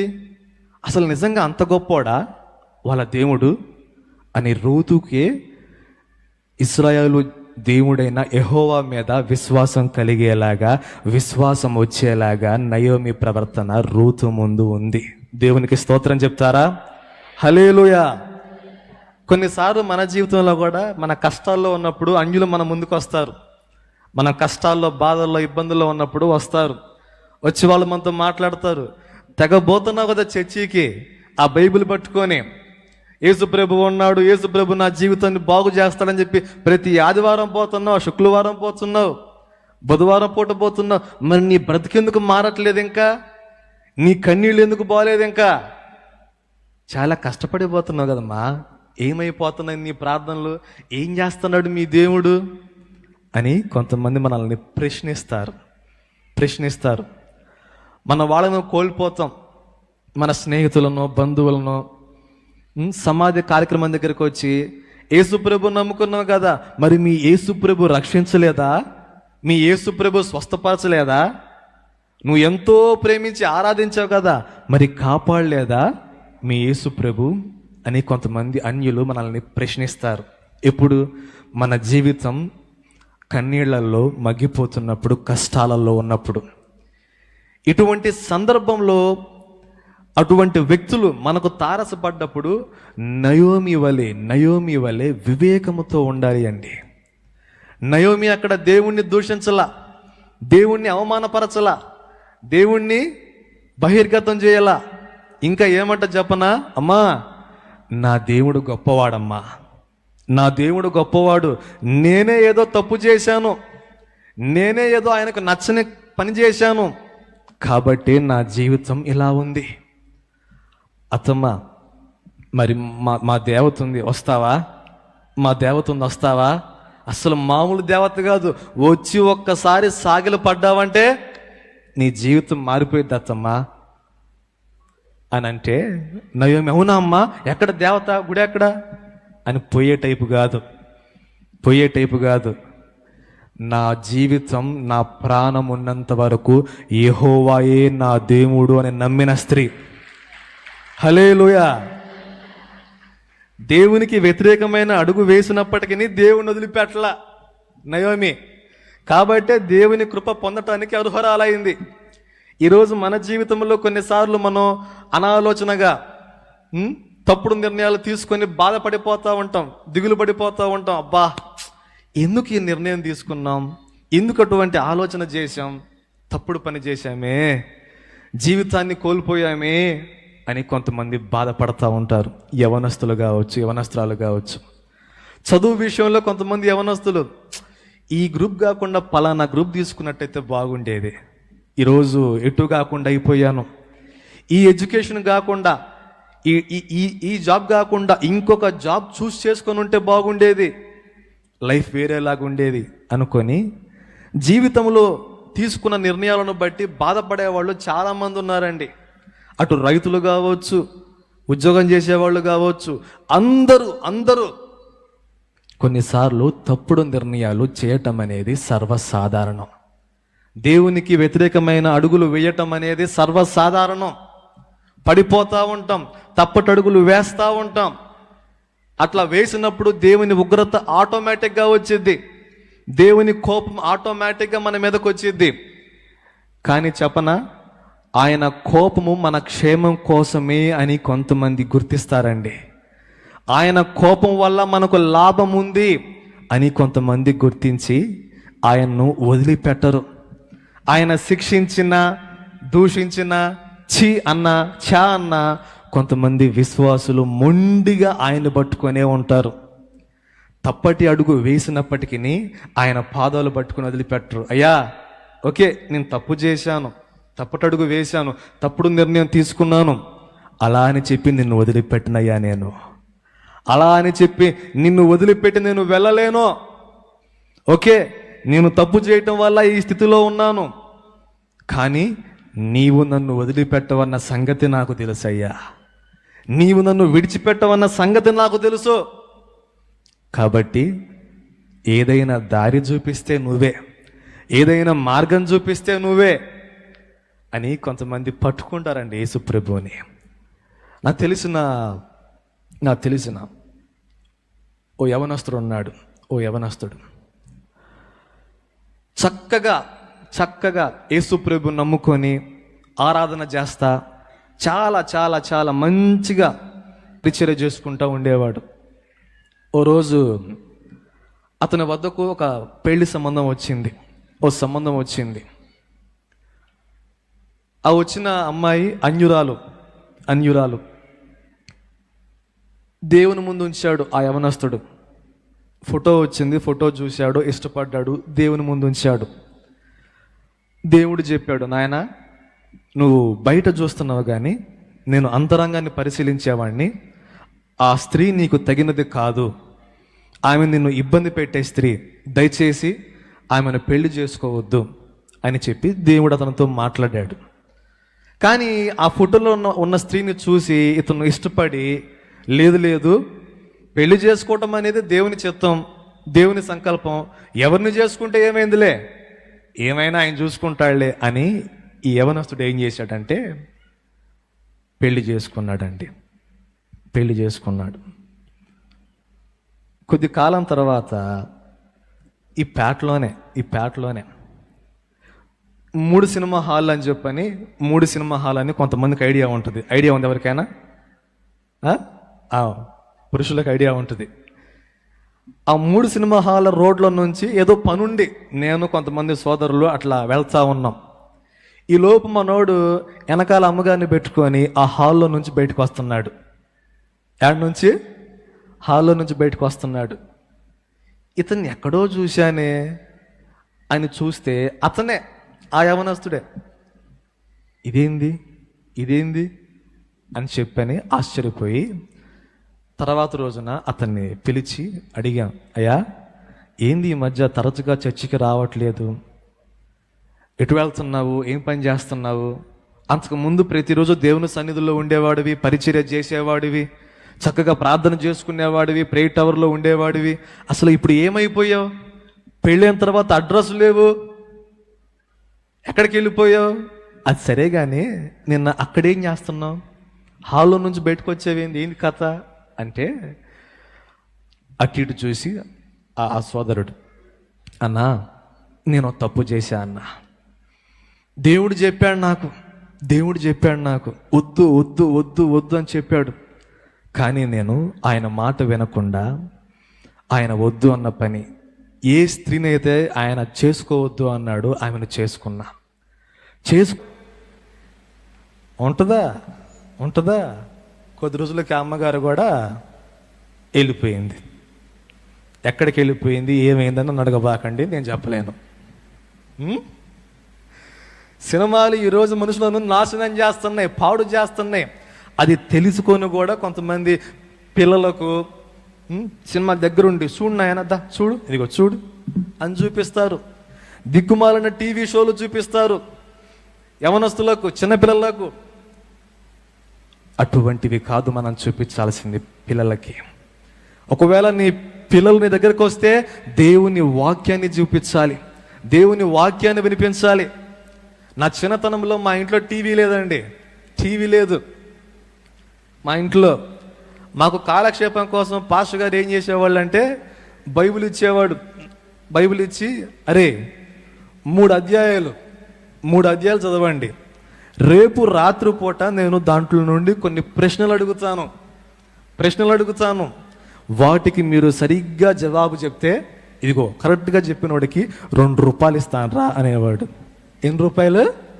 అప్పట్లో 2 రూపాయలు అంటేనే పెద్ద మొత్తంలే అండి, మీరు నవ్వుతున్నారు. కానీ ఇంకా మేమేంది, ఆ బైబిల్ ముందేసుకొని నాన్న ఎప్పుడు వస్తాడు, ఎప్పుడు చెప్పాలా, ఎప్పుడు వస్తాడు, ఎప్పుడు చెప్పాలా. వచ్చేవాడు ఆయన, కూర్చునేవాడు. ఎరా సిద్ధపడ్డారా, అడగమంటారా? సిద్ధపడ్డాం, అడగండి. అబ్రహాం నాన్న పేరు ఏందిరా? ఫలానా. ఓకే, అబ్రహాము ఏ దేశం నుంచి ఎక్కడికి వచ్చాడు? ఫలానా ఐగుప్తు నుంచి ఇక్కడికి వచ్చాడు అని ఆయన ప్రశ్నలు వేయటం, మేము చెప్పటం. ఆ ప్రశ్నలు ఇన్ని అయిపోగానే ఆయన ఏం చెప్పేవాడు? ఎవరు గెలిస్తే 2 రూపాయలు అన్నాడు కదా, ఇద్దరికి ఇచ్చేవాడు. నాకు తమ్ముడికి ఇద్దరికి ఇచ్చేవాడు. నేను అడుగుతాను, అట్టండి అదే న్యాయం అండి? గెలిచింది నేను కదా, నా ఒక్కడికి ఇవ్వాలి కదా? అట్ట కాదులేరా, వాడు కూడా తెలుసుకోవాలి కదా అని మా చిన్నతనం నుంచే మాకు టీవీని దూరం చేసి, సెల్ ఫోన్ను దూరం చేసి, బైబుల్ను మా చేతిలో పెట్టి తిప్పాడు ఆయన. దేవునికి స్తోత్రం. కాబట్టి ఈరోజు దాన్ని పెట్టుకుని తిరుగుతున్నాం ఊరు. కానీ మనోళ్ళు ఇప్పుడు ట్రెండ్ మార్చారు. బైబుల్ని పక్కన పెట్టి పిల్లల చేతిలో ఫోన్లు పెడుతున్నారు. ఏం పెడుతున్నారు? వాడు గీ బ్యానగానే చాలు, పట్టుకో చూడు. బైబుల్ ఏమో దాన్ని ఏమంటారండి, ఆ సెల్ఫుల్లోనో తుప్పు పట్టి దుమ్ము పడి ఆదివారం పూట అవ్వగానే చాలు ఇట్ట అంటది అక్క. అదే పిల్లల్ని కాపాడుకునే లక్షణం. అట్లా ఉందా నయోమి? అలా లేదు. ప్రతిరోజు తన ఇంట్లో ఉన్న కోడళ్లకు తన దేవుని గురించి ప్రకటించింది ఆమె కష్టాల్లో ఉన్న, కన్నీళ్ళల్లో ఉన్న, బాధల్లో ఉన్న, వేదనల్లో ఉన్న, భర్తను పోగొట్టుకున్న, పిల్లల్ని పోగొట్టుకున్న దేవుణ్ణి వదిలిపెట్టలా. తన శ్రమలోను, కష్టములోను, వేదనలోను దేవునికి వ్యతిరేకమైన అడుగు ఏది వేయలా. గ్రహించింది, నేను తప్పు చేశాను, నా తప్పుకు ఈ పనిష్మెంట్ రావటం కరెక్టే, కానీ నా దేవుడు న్యాయవంతుడు, ఆయనే శిక్షించాడు, పర్లేదులే, కానీ నేను మరలా ఆయన దగ్గరికే వెళ్తాను. ఎప్పుడైతే ఈ మాట అందో నయోమి రూతుకి ఆశ్చర్యం వేసింది. అరే, మా అత్తకి ఆమె దేవుడంటే ఎంత ఇష్టం, మా అత్తకు ఆమె దేవుడంటే ఎంత ఇష్టం. నిజంగా ఇన్ని చిత్రవదలు ఆమె దేవుడు చేస్తున్నా ఆ దేవుణ్ణి వదిలిపెట్టలేదే. బహుశా ఆయనే నిజమైన దేవుడేమో. బహుశా మా అత్త చెప్పినట్టుగా ఆయనే సర్వశక్తిమంతుడేమో. నేను ఆ దేవుణ్ణి వదులుకోకూడదు. నా దేశాన్నైనా, నా కుటుంబాన్నైనా వదిలిపెట్టాలి, కానీ ఆ దేవుణ్ణి వదిలిపెట్టకూడదు అనుకుంది. రూతు. అందుకనే నయోమి ఇచ్చింది ఆఫరు, అమ్మ రూతు వెళ్తావా? ఆ మాట వద్దత్త, వద్దు. నీ దేవుని గురించి విన్నాక శ్రమలైన, కష్టమైన, మరణమైనా సరే నాకు నీ దేవుడే కావాలి, కానీ మరి ఎవ్వరు వద్దు, వద్దు. ఈరోజు కొంతమంది అత్తలు ఫోన్లు చేసి, అన్నా, అయ్యా, తమ్ముడా, మా కోడళ్ళు నరరూప రాక్షసులయ్యా, అస్సలు మమ్మల్ని పట్టించుకోరయ్యా, కొడతారయ్యా, తిడతారయ్యా అని చెప్పని ఒక్కొక్క ఆమె చెప్పిద్ది. కొంతమంది కోడళ్ళు చెప్తారు ఏమని, అన్నా మా అత్తకు ఎంత చెప్పినా కదన్నా, ఎంతైనా చెప్పని ఆమె మారదన్నా, ఆమె బతుకంతే అని చెప్పని ఒక్కొక్క కోడలు అంటది. కానీ ఒక మాట చెప్పనా, ఈ నయోమి ఇట్లా లేదండి. డిసప్పాయింట్మెంట్లో బతికే మనిషి కాదు. ఏమే కృంగిపోయే నా బతికింతే అనుకుని బతికే మనిషి కాదు. ఆమె కృంగిపోయినా కానీ తన కృంగుబాటును కోడళ్ళకు చూపించలా. ఆమె బ్రతుకు నాశనమైనా సరే ఆమె కన్నీళ్లు కోడళ్ళకు చూపించుకొని, మీ బతుకును బాగు చేసుకోండి, మా దేవుడు అట్లా అంటాడు ఇట్లా అంటాడు అని తిట్టుకోవాలా. అమ్మా, నాకు నా జనాంగం కావాలి, నాకు నా దేవుడు కావాలి అని దేవుని వైపే చూసింది ఆమె. దేవుని పాదాలే పట్టుకుంది ఆమె. ఆమెలో వచ్చిన మార్పుకు దేవుడు సంతోషపడ్డాడు. రూతు, నయోమి ఇద్దరు కలిసి మరలా వారున్న ప్రాంతమైన బెత్లెహేం పట్టణానికి వచ్చారు. ఇశ్రాయేలు జనాంగంలోనికి వచ్చారు. అక్కడికి వచ్చిన తర్వాత ఇంకా చిన్నగా దేవుడు రూతును పట్టుకున్నాడు.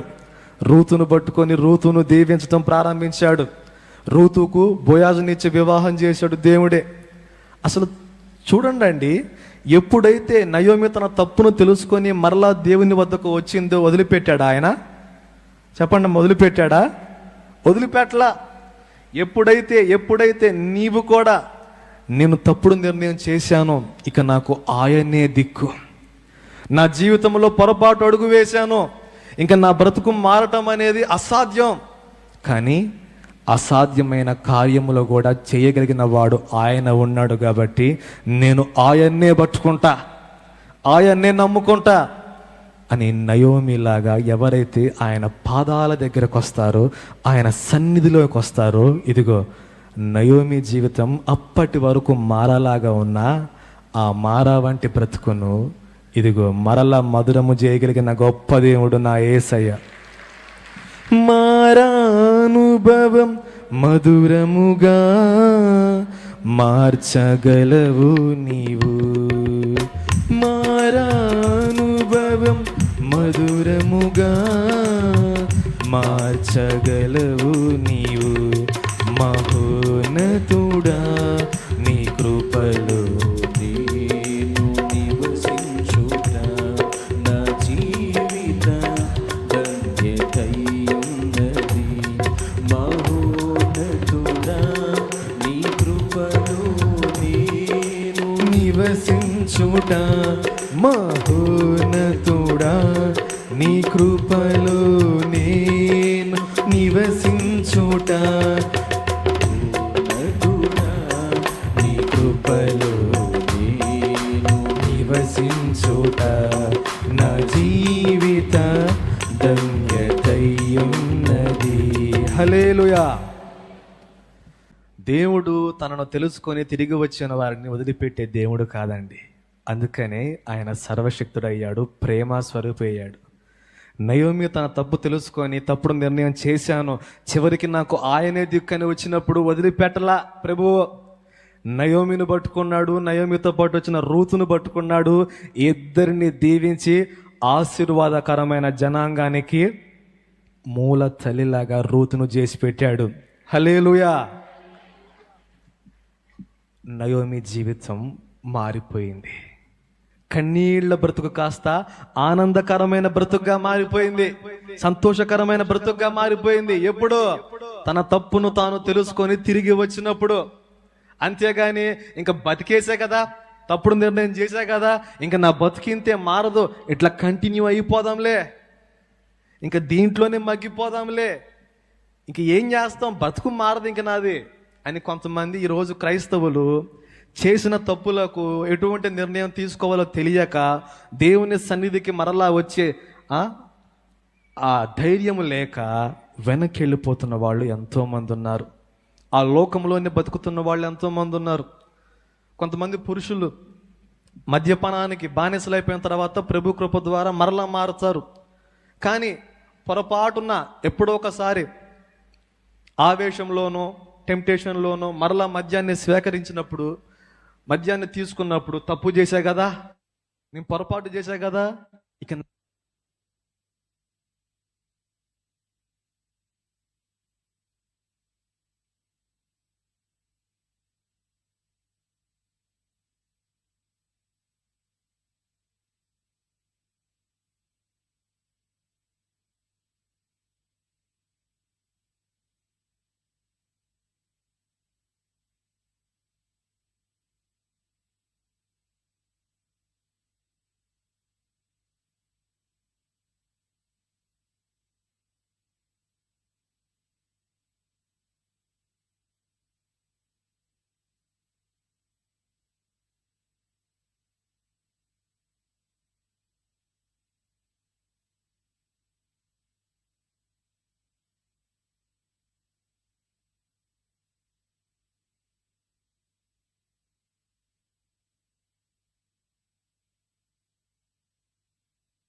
మంచోడు అన్నయ్య. దావీదు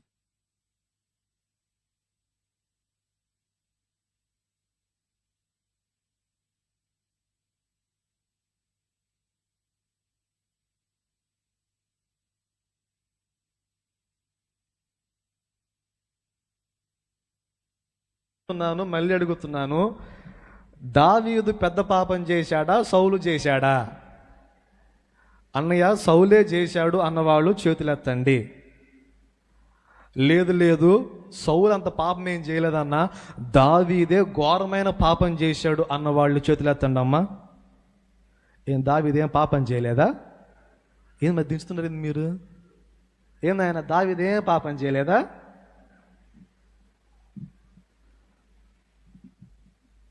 అవును, సౌలు కంటే ఘోరమైన తప్పు చేసింది దావీదే. సౌలు కంటే ఘోరమైన పాపము చేసింది దావీదే. కానీ గొప్పవాడు దావీదే, గొప్పవాడు దావీదే. ఎందుకు ఈ మాట చెప్తున్నానంటే, సౌలు మనందరి దృష్టికి ఏ తప్పు లేనివాడుగా ఉన్నాడు, ఏ తప్పు లేనివాడుగా ఉన్నాడు. కానీ సౌలు దేవునికి దూరం అయిపోయాడండి, దేవుని కృపకు దూరం అయిపోయాడు. ఏ తప్పు చేయనట్టుగా మంచివాడుగా ప్రజలందరి మన్నను పొందినట్టుగా ఉన్నాడు, ప్రజలందరి దీవెన పొందినట్లుగా ఉన్నాడు.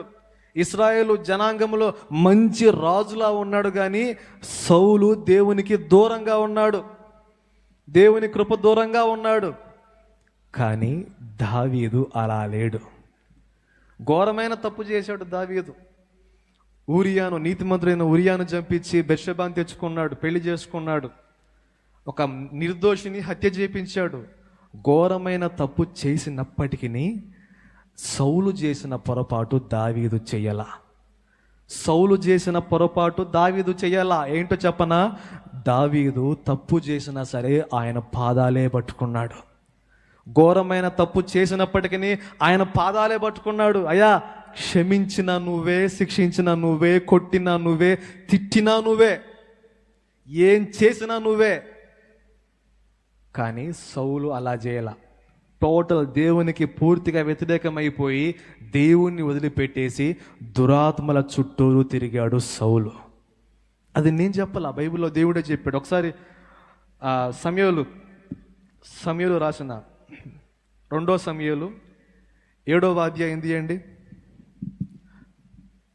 సమూయేలు 2వ గ్రంథము 7వ అధ్యాయము 14వ వచనం. నేనతనికి తండ్రినయ్యుండును, అతడు నాకు కుమారుడయ్యుండును.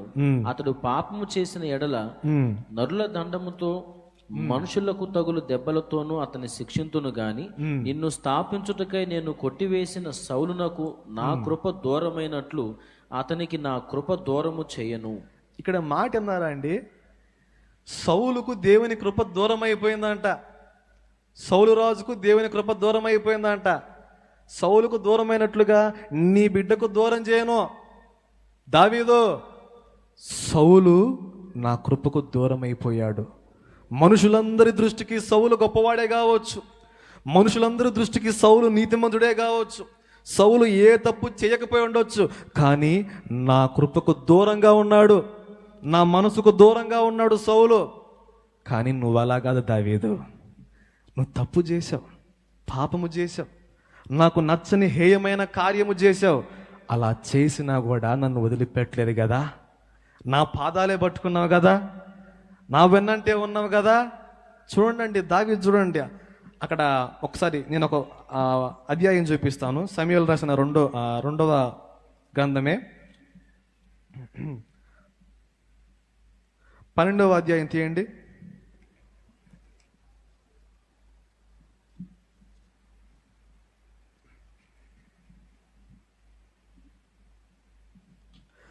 పన్నెండవ అధ్యాయము 20వ వచనం నుంచి.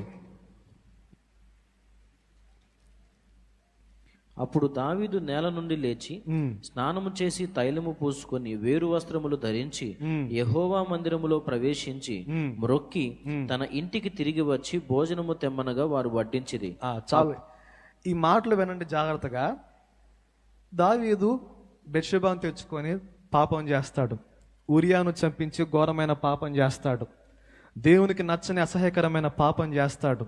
ఒక తప్పుడు నిర్ణయము, తప్పుడు పొరపాటు అడుగు దావీదు వేస్తాడు అక్కడ. ఆ తర్వాత దేవుని ఉగ్రత అనేది దావీదు మీదకి వచ్చింది. నాతానుతో చెప్తాడు, నాతానా, దావీదుకు పుట్టిన బెత్షెబాకు పుట్టిన మొదటి సంతానాన్ని నేను తీసుకుంటాను. దావీదు చేసిన తప్పు ఆ సంతానం మీద పడిద్ది కాబట్టి ఖచ్చితంగా మొదటి సంతానం చనిపోయిద్ది అని నాతానుకు చెప్పినప్పుడు ఆ మాట నాతాను దావీదుతో చెప్తాడు. పిల్లోడు పుడతాడు.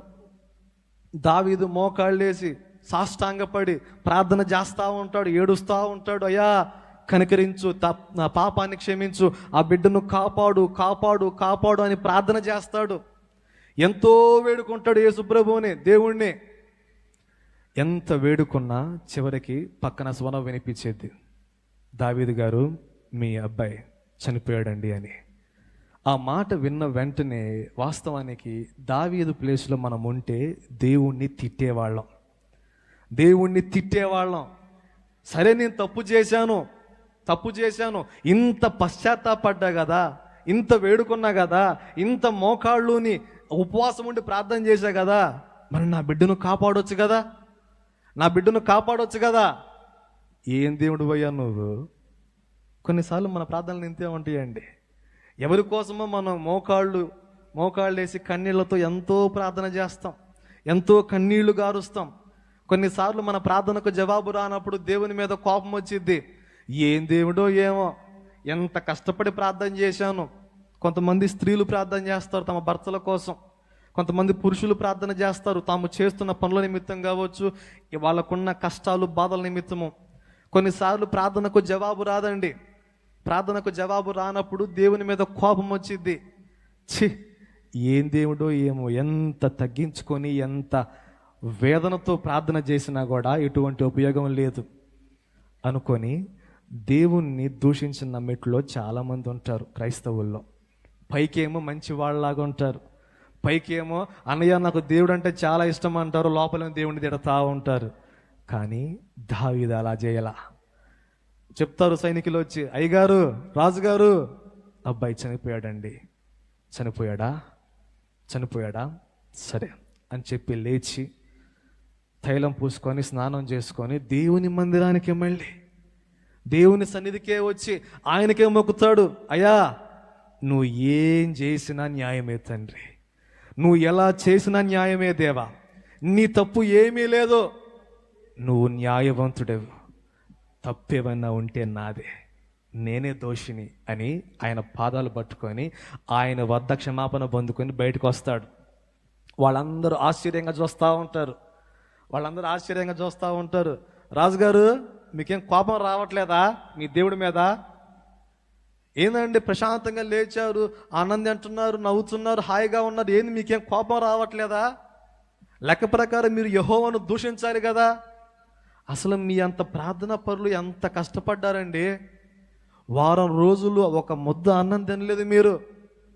ఉపవాసం ఉండి ప్రార్థన చేస్తే ఏందండి ఆ దేవుడు? ఏందండి? దావీదు అంటున్నాడు, రే నోరు మూయండి, ఒక్క మాట కూడా నా దేవుడు అనొద్దు. నా దేవుడు ఏది చేసిన న్యాయమే, నా దేవుడు నన్ను శిక్షించిన న్యాయమే. నేను ఆయన బిడ్డను. కొన్నిసార్లు నా తప్పులను బట్టి నన్ను శిక్షిస్తాడు ఆయన, అది నా మేలు కోసమే. కొన్నిసార్లు నేను చేసిన నిర్ణయాలను బట్టి నా మీదకు పనిష్మెంట్ వచ్చింది, అది నా మంచి కోసమే. అందుకని దైవజనుడు షాలేమన్న ఒక పాట రాశాడు, నన్ను శిక్షించిన నీవే, నన్ను రక్షించిన నీవే, నన్ను శిక్షించిన నీవే, నన్ను రక్షించిన నీవే, గాయపరచిన నీవే, స్వస్థపరిచిన నీవే, గాయపరచిన నీవే, స్వస్థపరిచిన నీవే, సమస్తము నా మేలు కొరకు నీవు చేసెదవు, సరి అయిన దారిలో నన్ను నడిపించెదవు, నా సమస్తము మేలు కొరకే నీవు చేసెదవు, సరి అయిన దారిలో నన్ను నడిపించెదవు. యేసు నీవే నా ఆధారము, యేసు నీవే నా ఆనందము. హల్లెలూయా. ఆయన రాసుకున్నాడు పాట, నన్ను శిక్షించినా నువ్వే, రక్షించినా నువ్వే. ఈ మాటలు పలికింది దావీదు భక్తుడు. ఆయన శిక్షించినా నాకు ఇష్టమే, ఆయన రక్షించినా నాకు ఇష్టమే. ఆయన మీద ఉన్న ప్రేమ మాత్రం పోదు. మానవునిగా ఉన్నా కాబట్టి పొరపాటు అడుగు వేశాను, అట్లా అని చెప్పిన నా దేవుణ్ణి నేనెందుకు వదిలిపెడతాను?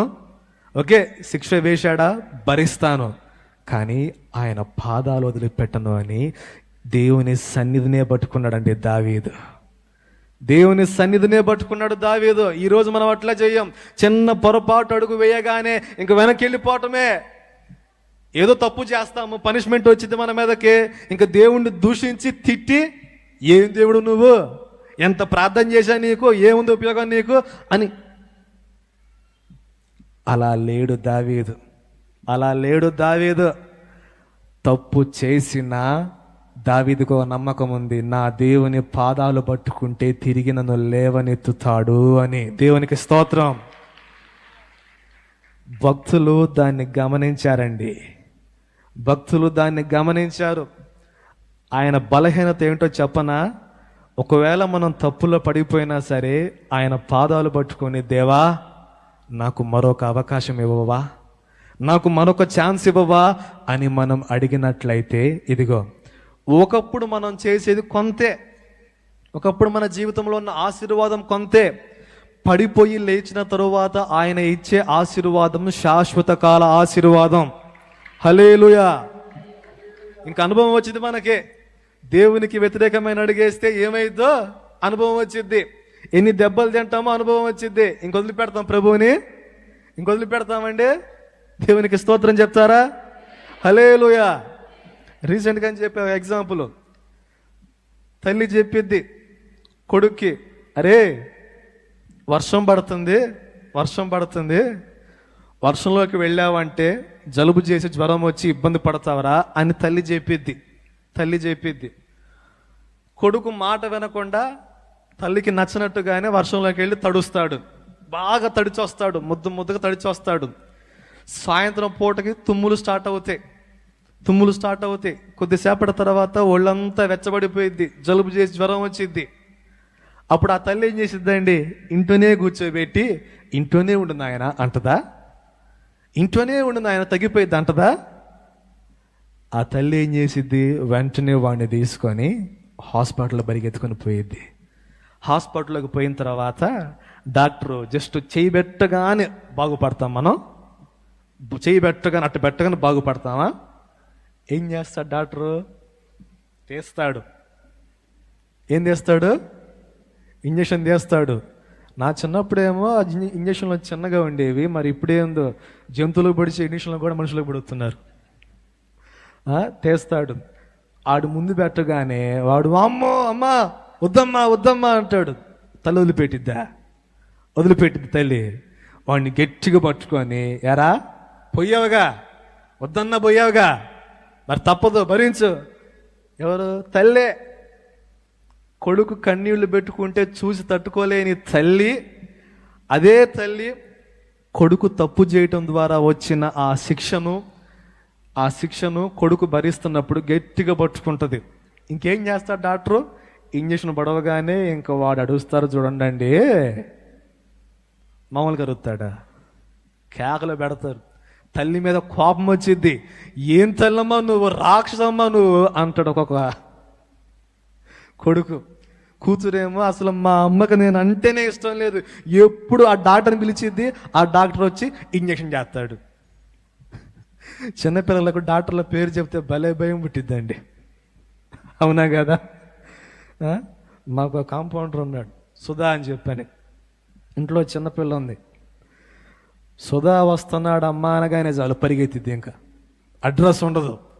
ఎందుకని? వామ్మ అతను వచ్చాడంటే. అట్నే క్రైస్తవులమైన మనము కూడా కొన్నిసార్లు తప్పుడు నిర్ణయాలు తీసుకున్నప్పుడు ఆయనే మనల్ని శ్రమలకు అప్పగిస్తాడు, శిక్ష ఆయనే వేస్తాడు. కానీ ఓ మాట చెప్పనా, శిక్ష వేస్తున్నట్టే ఉంటాడు కానీ ఆ సమయంలోనే మనలను గట్టిగా పట్టుకొని ఉంటాడు ఆయన. హల్లెలూయా. తల్లి ఏం చేసిద్దండి? డాక్టర్ వచ్చి ఇంజక్షన్ పడుస్తూ ఉంటే పక్కన కూర్చొని ఫోన్ తీసుకొని అంటా ఉంటుందా? అంటా ఉంటుందా తల్లి? ఏం చేసిద్ది?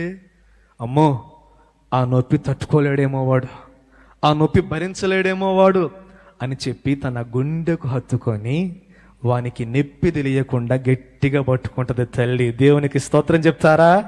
హల్లెలూయా.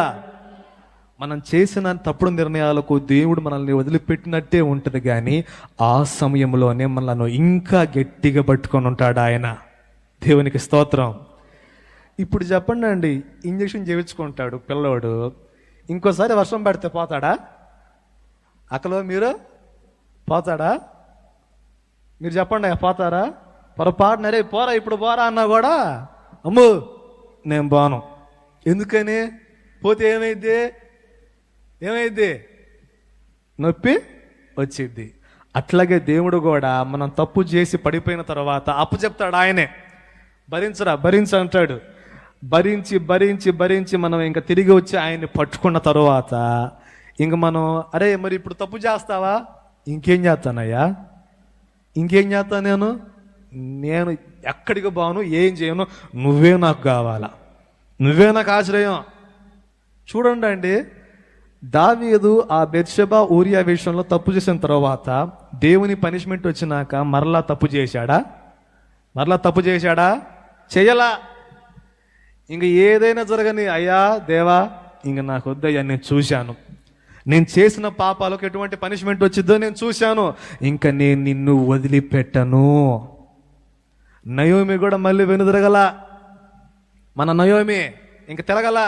అమ్మ రూతు పట్టమ్మ, బస్తా పట్టమ్మ, మళ్ళీ మోయాబు దేశం పోదాం అందా. తిరిగి వచ్చినాక ఆ ఇశ్రాయేలు జనాంగంలోనే బ్రతికిపోయింది ఆమె. దావీదు తిరిగి వచ్చినాక ఇంకా దేవునికి బహు ఇష్టుడైపోయాడు, చాలా ఇష్టుడైపోయాడు. దావీదుకు అపరిమితమైన కృప వచ్చేసిందండి. అది దేవుని ప్రేమ.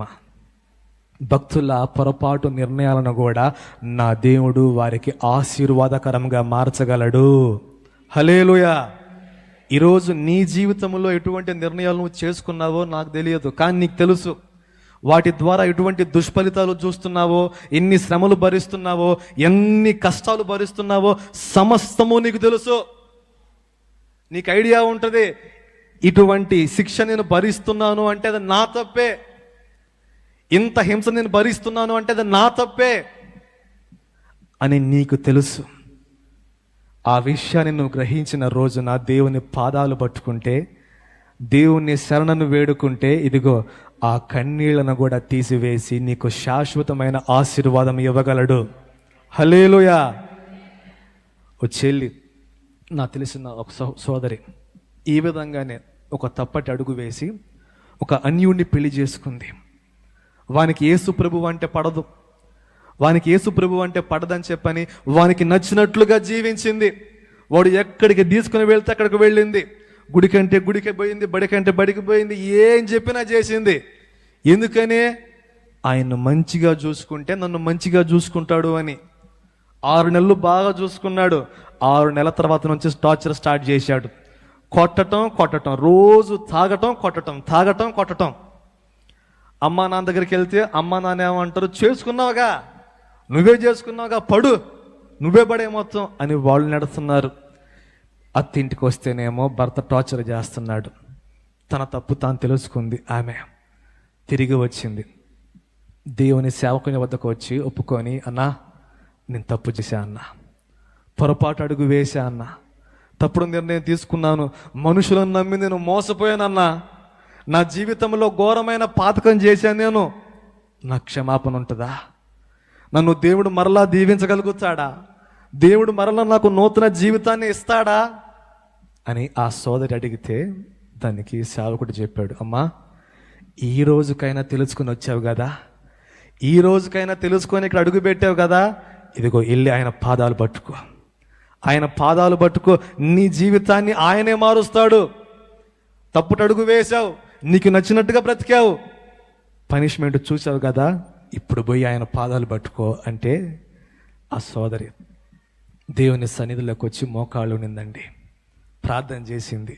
ఓ 3 రోజులు ఫాస్టింగ్ ఉండి దేవుని పాదాలు పట్టుకొని, అయ్యా ఇంకా నాకు నువ్వే దిక్కు, మనుషులు ఎవరిని నేను నమ్ముకోలేను, నాకున్న ఆశ్రయం నువ్వే, నేను ఒప్పుకుంటాను, నేను తప్పు చేశానని చెప్పి ఒప్పుకుంటానయ్యా, నా జీవితాన్ని మార్చవా అని ఆ చెల్లి వేడుకున్న తర్వాత అండి, ఆశ్చర్య చెప్పనా, ఆమె 3 రోజులు ఫాస్టింగ్ ఉంది.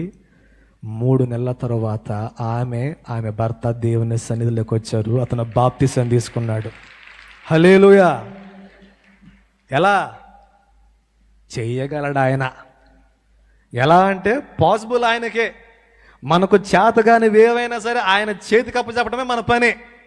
అయ్యా నా కుటుంబాన్ని నేను బాగు చేసుకోలేకపోతున్నాను, నా జీవితాన్ని బాగు చేసుకోలేకపోతున్నాను, నీ చేతులకు అప్పచెప్తున్నాను, నన్ను బాగు చేయవా అని ఆయన చేతులకు మన జీవితాన్ని అప్పచెప్పాలి. సొంత నిర్ణయాలు, సొంత ఉడియాలు వేసుకొని నయోమి జీవితంలో పాడైపోవటం కాదు. అట్లా అని చెప్పని సొంత నిర్ణయాలు చేయమని చెప్పట్లే మిమ్మల్ని. చేసిన వాళ్ళ పరిస్థితి ముందు ఎట్లా ఉందో చూడండి. అదే తమ జీవితం అంతా దేవుని చిత్తానికి అప్పచెప్పామనుకోండి, మన జీవితం అంతా దేవుని నిర్ణయానికి అప్పచెప్పామనుకోండి, మన జీవితం కూడా దానియేలు యోసేపు వాళ్ళే ఆశీర్వాదకరంగా ఉంటుంది. హల్లెలూయా.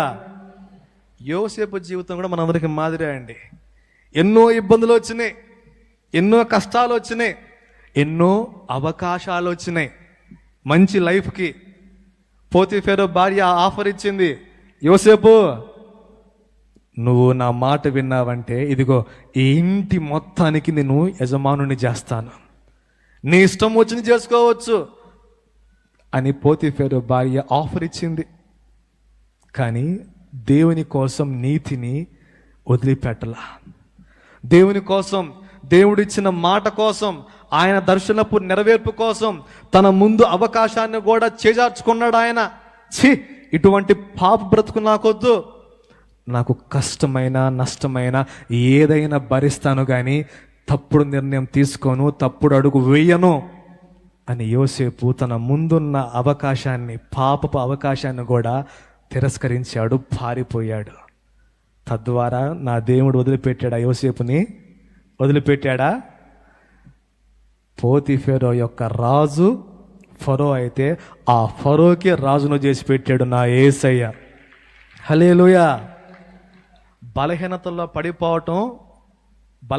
పడిపోవటం సర్వసాధారణమే, కానీ ఆ బలహీనతలను కూడా జయించాలి అనుకునేవాడిని నా దేవుడు దీవించటం అనేది ఎవరు ఆపని విషయం. కొన్నిసార్లు నీ ముందుకు కూడా వస్తాయి, పాపము చేయగలిగే అంత అవకాశాలు వస్తాయి. పాపానికి ఛాన్స్ వచ్చింది, తప్పు చేయటానికి ఛాన్స్ వచ్చింది. ఛాన్స్ ఉంది కదా, ఎవరో చూడలేదు కదా, ఇంక నిన్ను ఏం చేసినా ఏం కాదులే అనుకొని అడుగు వేశావా, జీవితం అంతా నష్టపోతావు. దావీదు అనగానే మనకు గుర్తొచ్చేది ఎవరండి? దావీదు అనగానే మనకు గుర్తొచ్చేది ఎవరు? ఫస్ట్ గొల్యాతు గుర్తొస్తాడు, తర్వాత అమ్మగారు గుర్తొచ్చేది. ఎవరు? బెత్షెబా అమ్మగారు. ఇంక దావీదు జీవితంలో ఇంకేమీ లేవా అంటే అవి మొత్తం మాకు అనవసరం.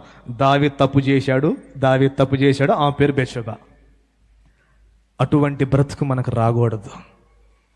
యోసేపు జీవితంలో మనం చూపిస్తే యోసేపు జీవితం అంతా దేవుడు అతనితో ఉండెను అనే మాటే ఉంది. యోసేపు జీవితం అంతా దేవుడు అతనికి తోడై ఉండెను అనే మాట ఉంది, కానీ ఇంక వేరే మాట లేదు యోసేపు జీవితంలో.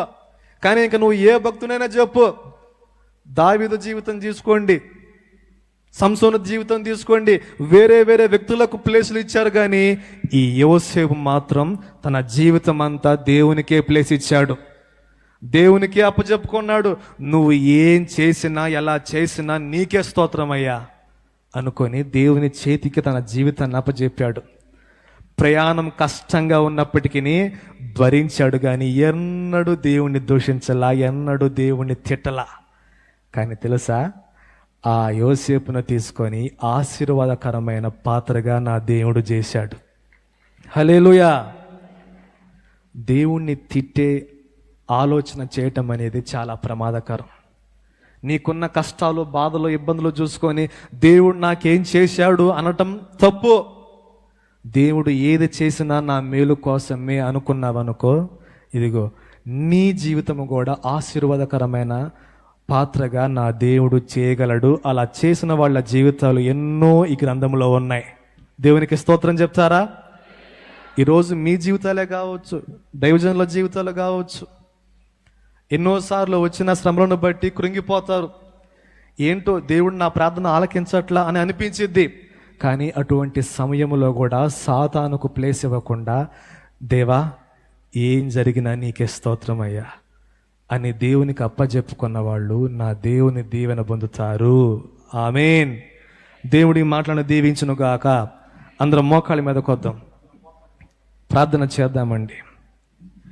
ఈరోజు ఏ స్థితిలో నువ్వు ఇక్కడికి వచ్చావో, తప్పుడు నిర్ణయాలు చేసి కృంగిపోయి జీవితాన్ని కన్నీళ్ల పాలు చేసుకుని వచ్చావేమో సోదరి, ఇదిగో ఈరోజు ఇక్కడ నువ్వు ప్రార్థించు. సోదరా, నా దేవుడు నీ ప్రార్థన ఆలకిస్తాడు అనేది నేను నమ్ముతున్నాను. నీ మొరను ఆలకించి నీకు న్యాయము చేయువాడు ఆయనే. నయోమి తన తప్పును తెలుసుకొని తిరిగి వచ్చినప్పుడు నా దేవుడు వదిలిపెట్టలా. దావీదు తన తప్పును తెలుసుకొని తిరిగి వచ్చినప్పుడు నా దేవుడు వదిలిపెట్టలా. నిండారులుగా దీవించాడు ఇద్దరిని. గ్రంథము పేరు రూతు గ్రంథమే, కానీ జీవితం అంతా నయోమి జీవితమే ఉంది. గ్రంథము పేరు రూతునే, కానీ జీవితం అంతా నయోమి జీవితం రాసిపెట్టి ఉంచాడు దేవుడు. గ్రంథము పేరు సమూయేలు గ్రంథమే, కానీ జీవితం అంతా దావీదు స్టోరీని రాసి పెట్టాడు. నా దేవుడు గొప్పవాడండి.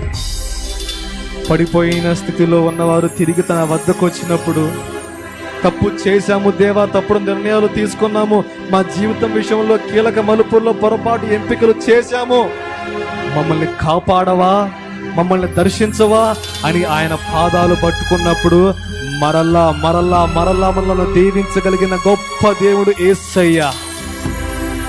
మారా వంటి జీవితాన్ని మధురము చేయగలడు. శాపగ్రస్తమైన జీవితాన్ని ఆశీర్వాదకరంగా మార్చగలడు. యేసు నిన్నటికి నేటికి చాలిన దేవుడు. నీవు ఏ విషయంలో దేవునికి వ్యతిరేకమైన అడుగు వేసి ఉన్నావో నీకు తెలుసు.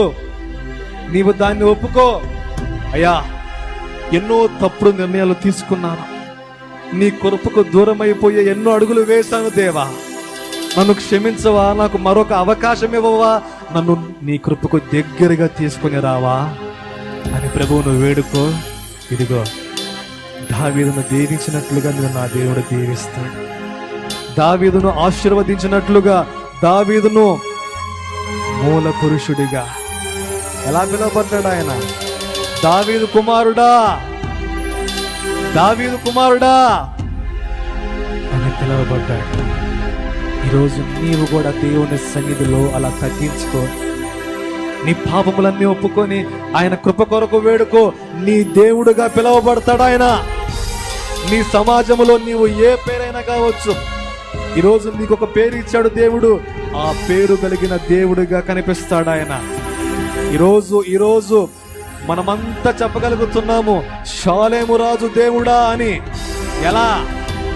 ఆయన బ్రతికాడాలా దేవుని ముందర నీతిగా నిజాయితీగా తన ప్రతి పాపములను ఒప్పుకొని తన జీవితంలో ఎదురైన ప్రతి సందర్భములో ఆయనే దిక్కని నమ్మాడు. కాబట్టి ఈరోజు ధైర్యంగా చెప్పగలుగుతున్నాం షాలేము రాజు దేవుడు గొప్పవాడు అని. ఈరోజు నీ సమాజం నిన్ను చూసి చెప్పాలి. ఇక్కడ ఎవరెవరి పేర్లు ఏమున్నాయో, నీ పేరు శారా కావచ్చు, అబ్రహాం కావచ్చు, ఎస్తేరు కావచ్చు, బ్లెస్సీ కావచ్చు, ఏ పేరైనా సరే నీ సమాజము నీ పేరుడి వెనకాల నీ దేవుని పేరు చెప్పాలా. నీ పేరు వెనకాల దేవుడు తన నామాన్ని పెట్టగలిగే స్థితిలో నీవు ఉండాలి. అప్పుడు మాత్రమే నీ బ్రతుకు సార్థకమైంది. అబ్రహాము దేవుడు, ఇస్సాకు దేవుడు, యాకోబు దేవుడు అని ఎలాగ మనం పలకగలుగుతున్నామో రేపొద్దున మన పేర్ల వెంట ఆయన ఉండాలి. పవన్ దేవుడు, పవన్ రాజు దేవుడు అని చెప్పగలిగి ఉండాలి. అలా మన బ్రతుకులు ఉన్నాయో లేవో మనం చూసుకోవాలండి. మన తప్పులన్నీ ఒప్పుకొని, ఒకవేళ తప్పుడు నిర్ణయాలు చేసి ఉంటే దేవా నా జీవితంలో పలానా చోట ఒక నిర్ణయం చేశాను, అది నా జీవితానికి ఈరోజు శాపగ్రస్తంగా మారిందయ్యా, అది నీకు నచ్చదు కానీ అడుగు వేశాను, మరలా నన్ను లేవనెత్తవా అని అడుగు. నిన్ను నా దేవుడు మరలా లేవనెత్తగలడు. నీ జీవితాన్ని ఆశీర్వాదకరముగా మార్చగలడు. శాపగ్రస్తురా అని తిట్టిన వాళ్ళ నోటనే ఆశీర్వదించబడ్డాడు, ఆశీర్వదించబడింది అనే మాట రప్పించగలడు. నా ప్రియ సోదరి, నేను చేస్తున్న ప్రార్థనలో ఏకీభవించు సోదరా. ప్రేమ కలిగిన గొప్ప దేవ, సర్వాధికారి నీకు స్తోత్రం నాయన. చెప్పబడిన ప్రతి మాటలో దేవా నీవు ఉన్నావని నమ్ముతున్నాను. మా జీవితంలో ఎదురైన పొరపాటు అడుగులను దేవా మా విజయాలుగా నీవు చేయగలవన్న విశ్వాసం మాకు వచ్చింది దేవా. ఈరోజు అడుగుతున్నాము తండ్రి, ఎక్కడెక్కడ ఏ పొరపాటు అడుగులు వేసామో మాకు తెలియదు, దాని ద్వారా మాకు వచ్చిన నష్టాలేంటో మాకు తెలియదు దేవా. ఈరోజు నేను అడుగుతున్నాము తండ్రి, ప్రతి విధమైన పొరపాటు అడుగును క్షమించు దేవా. ప్రతి విధమైన తప్పటి అడుగును క్షమించు. మరలా నూతన అభిషేకము, నూతన ఉద్యమము, నూతన జీవితం మాకు దయచేయవా. ఈ మాటలను సాతాను దొంగిలించకుండా వాడి శక్తులను కుయుక్తులను నాశనము చేసి నీ కృప ద్వారా మా జీవితాలను మరలా బాగు చేయమని యేసుక్రీస్తు నామములో అడుగుచున్నాము తండ్రి. ఆమేన్, ఆమేన్, ఆమేన్. నయోమి పొరపాటు ఆలోచన చేసినప్పటికీ తిరిగి దేవుని వైపు మరలినప్పుడు దేవుడు మరలా దీవించాడు. దావీదు తప్పటి అడుగు వేసి పొరపాటు ఆలోచన చేసి జీవితాన్ని శాపంగా మార్చుకున్నప్పుడు దేవుని వైపు తిరిగితే మరలా రాజును చేశాడు. ఈరోజు ఎవరు ఏ నిర్ణయం తీసుకోబోతున్నారో ఒకసారి అది వివేచించి అడుగు వేయండి. మీ నిర్ణయం దేవుని చిత్తంలో ఉంటే ఇదిగో దాన్ని దీవించి నిన్ను అనేక ఆకలి దప్పులైన ఎలాంటి పరిస్థితులైనా కూడా అయ్యా నిన్ను విడిచిపెట్టకుండా నిన్ను అయ్యా హత్తుకొని ఉండే జీవితాలు మాకు దయచేయమని ప్రార్థన చేస్తున్నాం. కృపతో జ్ఞాపకం చేసుకోండి. ఎవరెవరు ఏ ఏ శోధనలో ఉన్నారో, లేమిలో ఉన్నారో, కరువులో ఉన్నారు, రాబోతున్న దినాల్లో సమృద్ధిని మీరు అనుగ్రహించబోతున్నందుకు స్తోత్రాలు ప్రభు. నీవు అనుగ్రహించే శిక్షను మేము తృణీకరించకుండా, గద్దింపును త్రోసిపుచ్చకుండా దేవా నీ పాదాలే పట్టుకొని నీ కృపను పొందుకోవడానికి సహాయం చేయి. సౌలు నీ కృపకు దూరమైనట్లుగా నీ కృపకు మేము దూరము కాకూడదు ప్రభువా. దావీదు నిన్ను హత్తుకున్నట్లుగా మేము కూడా నిన్ను హత్తుకోవడానికి సహాయమును దయచి ఈ మాటలు మా హృదయాల్లో స్థిరపరిచి మమ్మల్ని బలపరచండి. దూర ప్రాంతాల్లో ఉండి లైవ్ ద్వారా జూమ్ ద్వారా ఈ ప్రాంతంలో ఏకీభించిన బిడ్డలను కూడా మీరు దీవించండి ప్రభువా. ఇంతవరకు ఈ మాటలు అందించిన నీ దాసుని కూడా మీరు దీవించి మంచి ఆరోగ్యమును దయచేసి రాబోతున్న దినాల్లో ఇంకా బహుబలముగా నీ కొరకు వాడుకొని సహాయం దయచేయండి. ఈ మొదటి ఆరాధన ఇంత ఆశీర్వాదకరంగా జరిగించారు. తర్వాత జరగబోతున్న రెండో ఆరాధన కూడా ఆశీర్వాదకరంగా జరిగించమని స్తుతి మహిమ ఘనత ప్రభావములు నీకే ఆరోపిస్తూ బలహీనతలు కూడా తొలగించు ప్రభువ. నీ బిడ్డల దేహాల్లో ఉన్న అనారోగ్యాలు యేసు నామములో తొలగిపోవునుగాక ప్రభువ. అయ్యా నూతన బలమును నూతన ఆరోగ్యమును దయచేయండి. పరిచయంలోనికి వెళుతున్న బిడ్డలకు చక్కని ఆరోగ్యమును దయచేయండి. అయ్యా మంచి వాతావరణం కూడా మాకు దయచేసి తర్వాత జరగబోతున్న ఆరాధన అంతా కూడా ఆశీర్వాదకరంగా జరిగించమని యేసయ్య నామములోనే ప్రార్థిస్తూ ఉన్నాము తండ్రి, ఆమేన్. మన తండ్రి అయిన దేవుని ప్రేమ, కుమారుడైన యేసుక్రీస్తు వారి కృప, పరిశుద్ధాత్మ దేవుని అన్యోన్య సన్నిధి, సహవాస సమాధానాలు సమకూడిన మనకు సకల పరిశుద్ధులకు సదాకాలము తోడయుని నడిపించును గాక. ఆమేన్. ప్రవేశు రక్తమునకు చేయండి, ప్రవేశు రక్తమునకు చేయండి. యేసు నామమునకు సంపూర్ణ విజయము కలుగును గాక. ఆమేన్. హల్లెలూయా, హల్లెలూయా. రెండు చేతుల పైకెత్తి చెప్తాం హల్లెలూయా.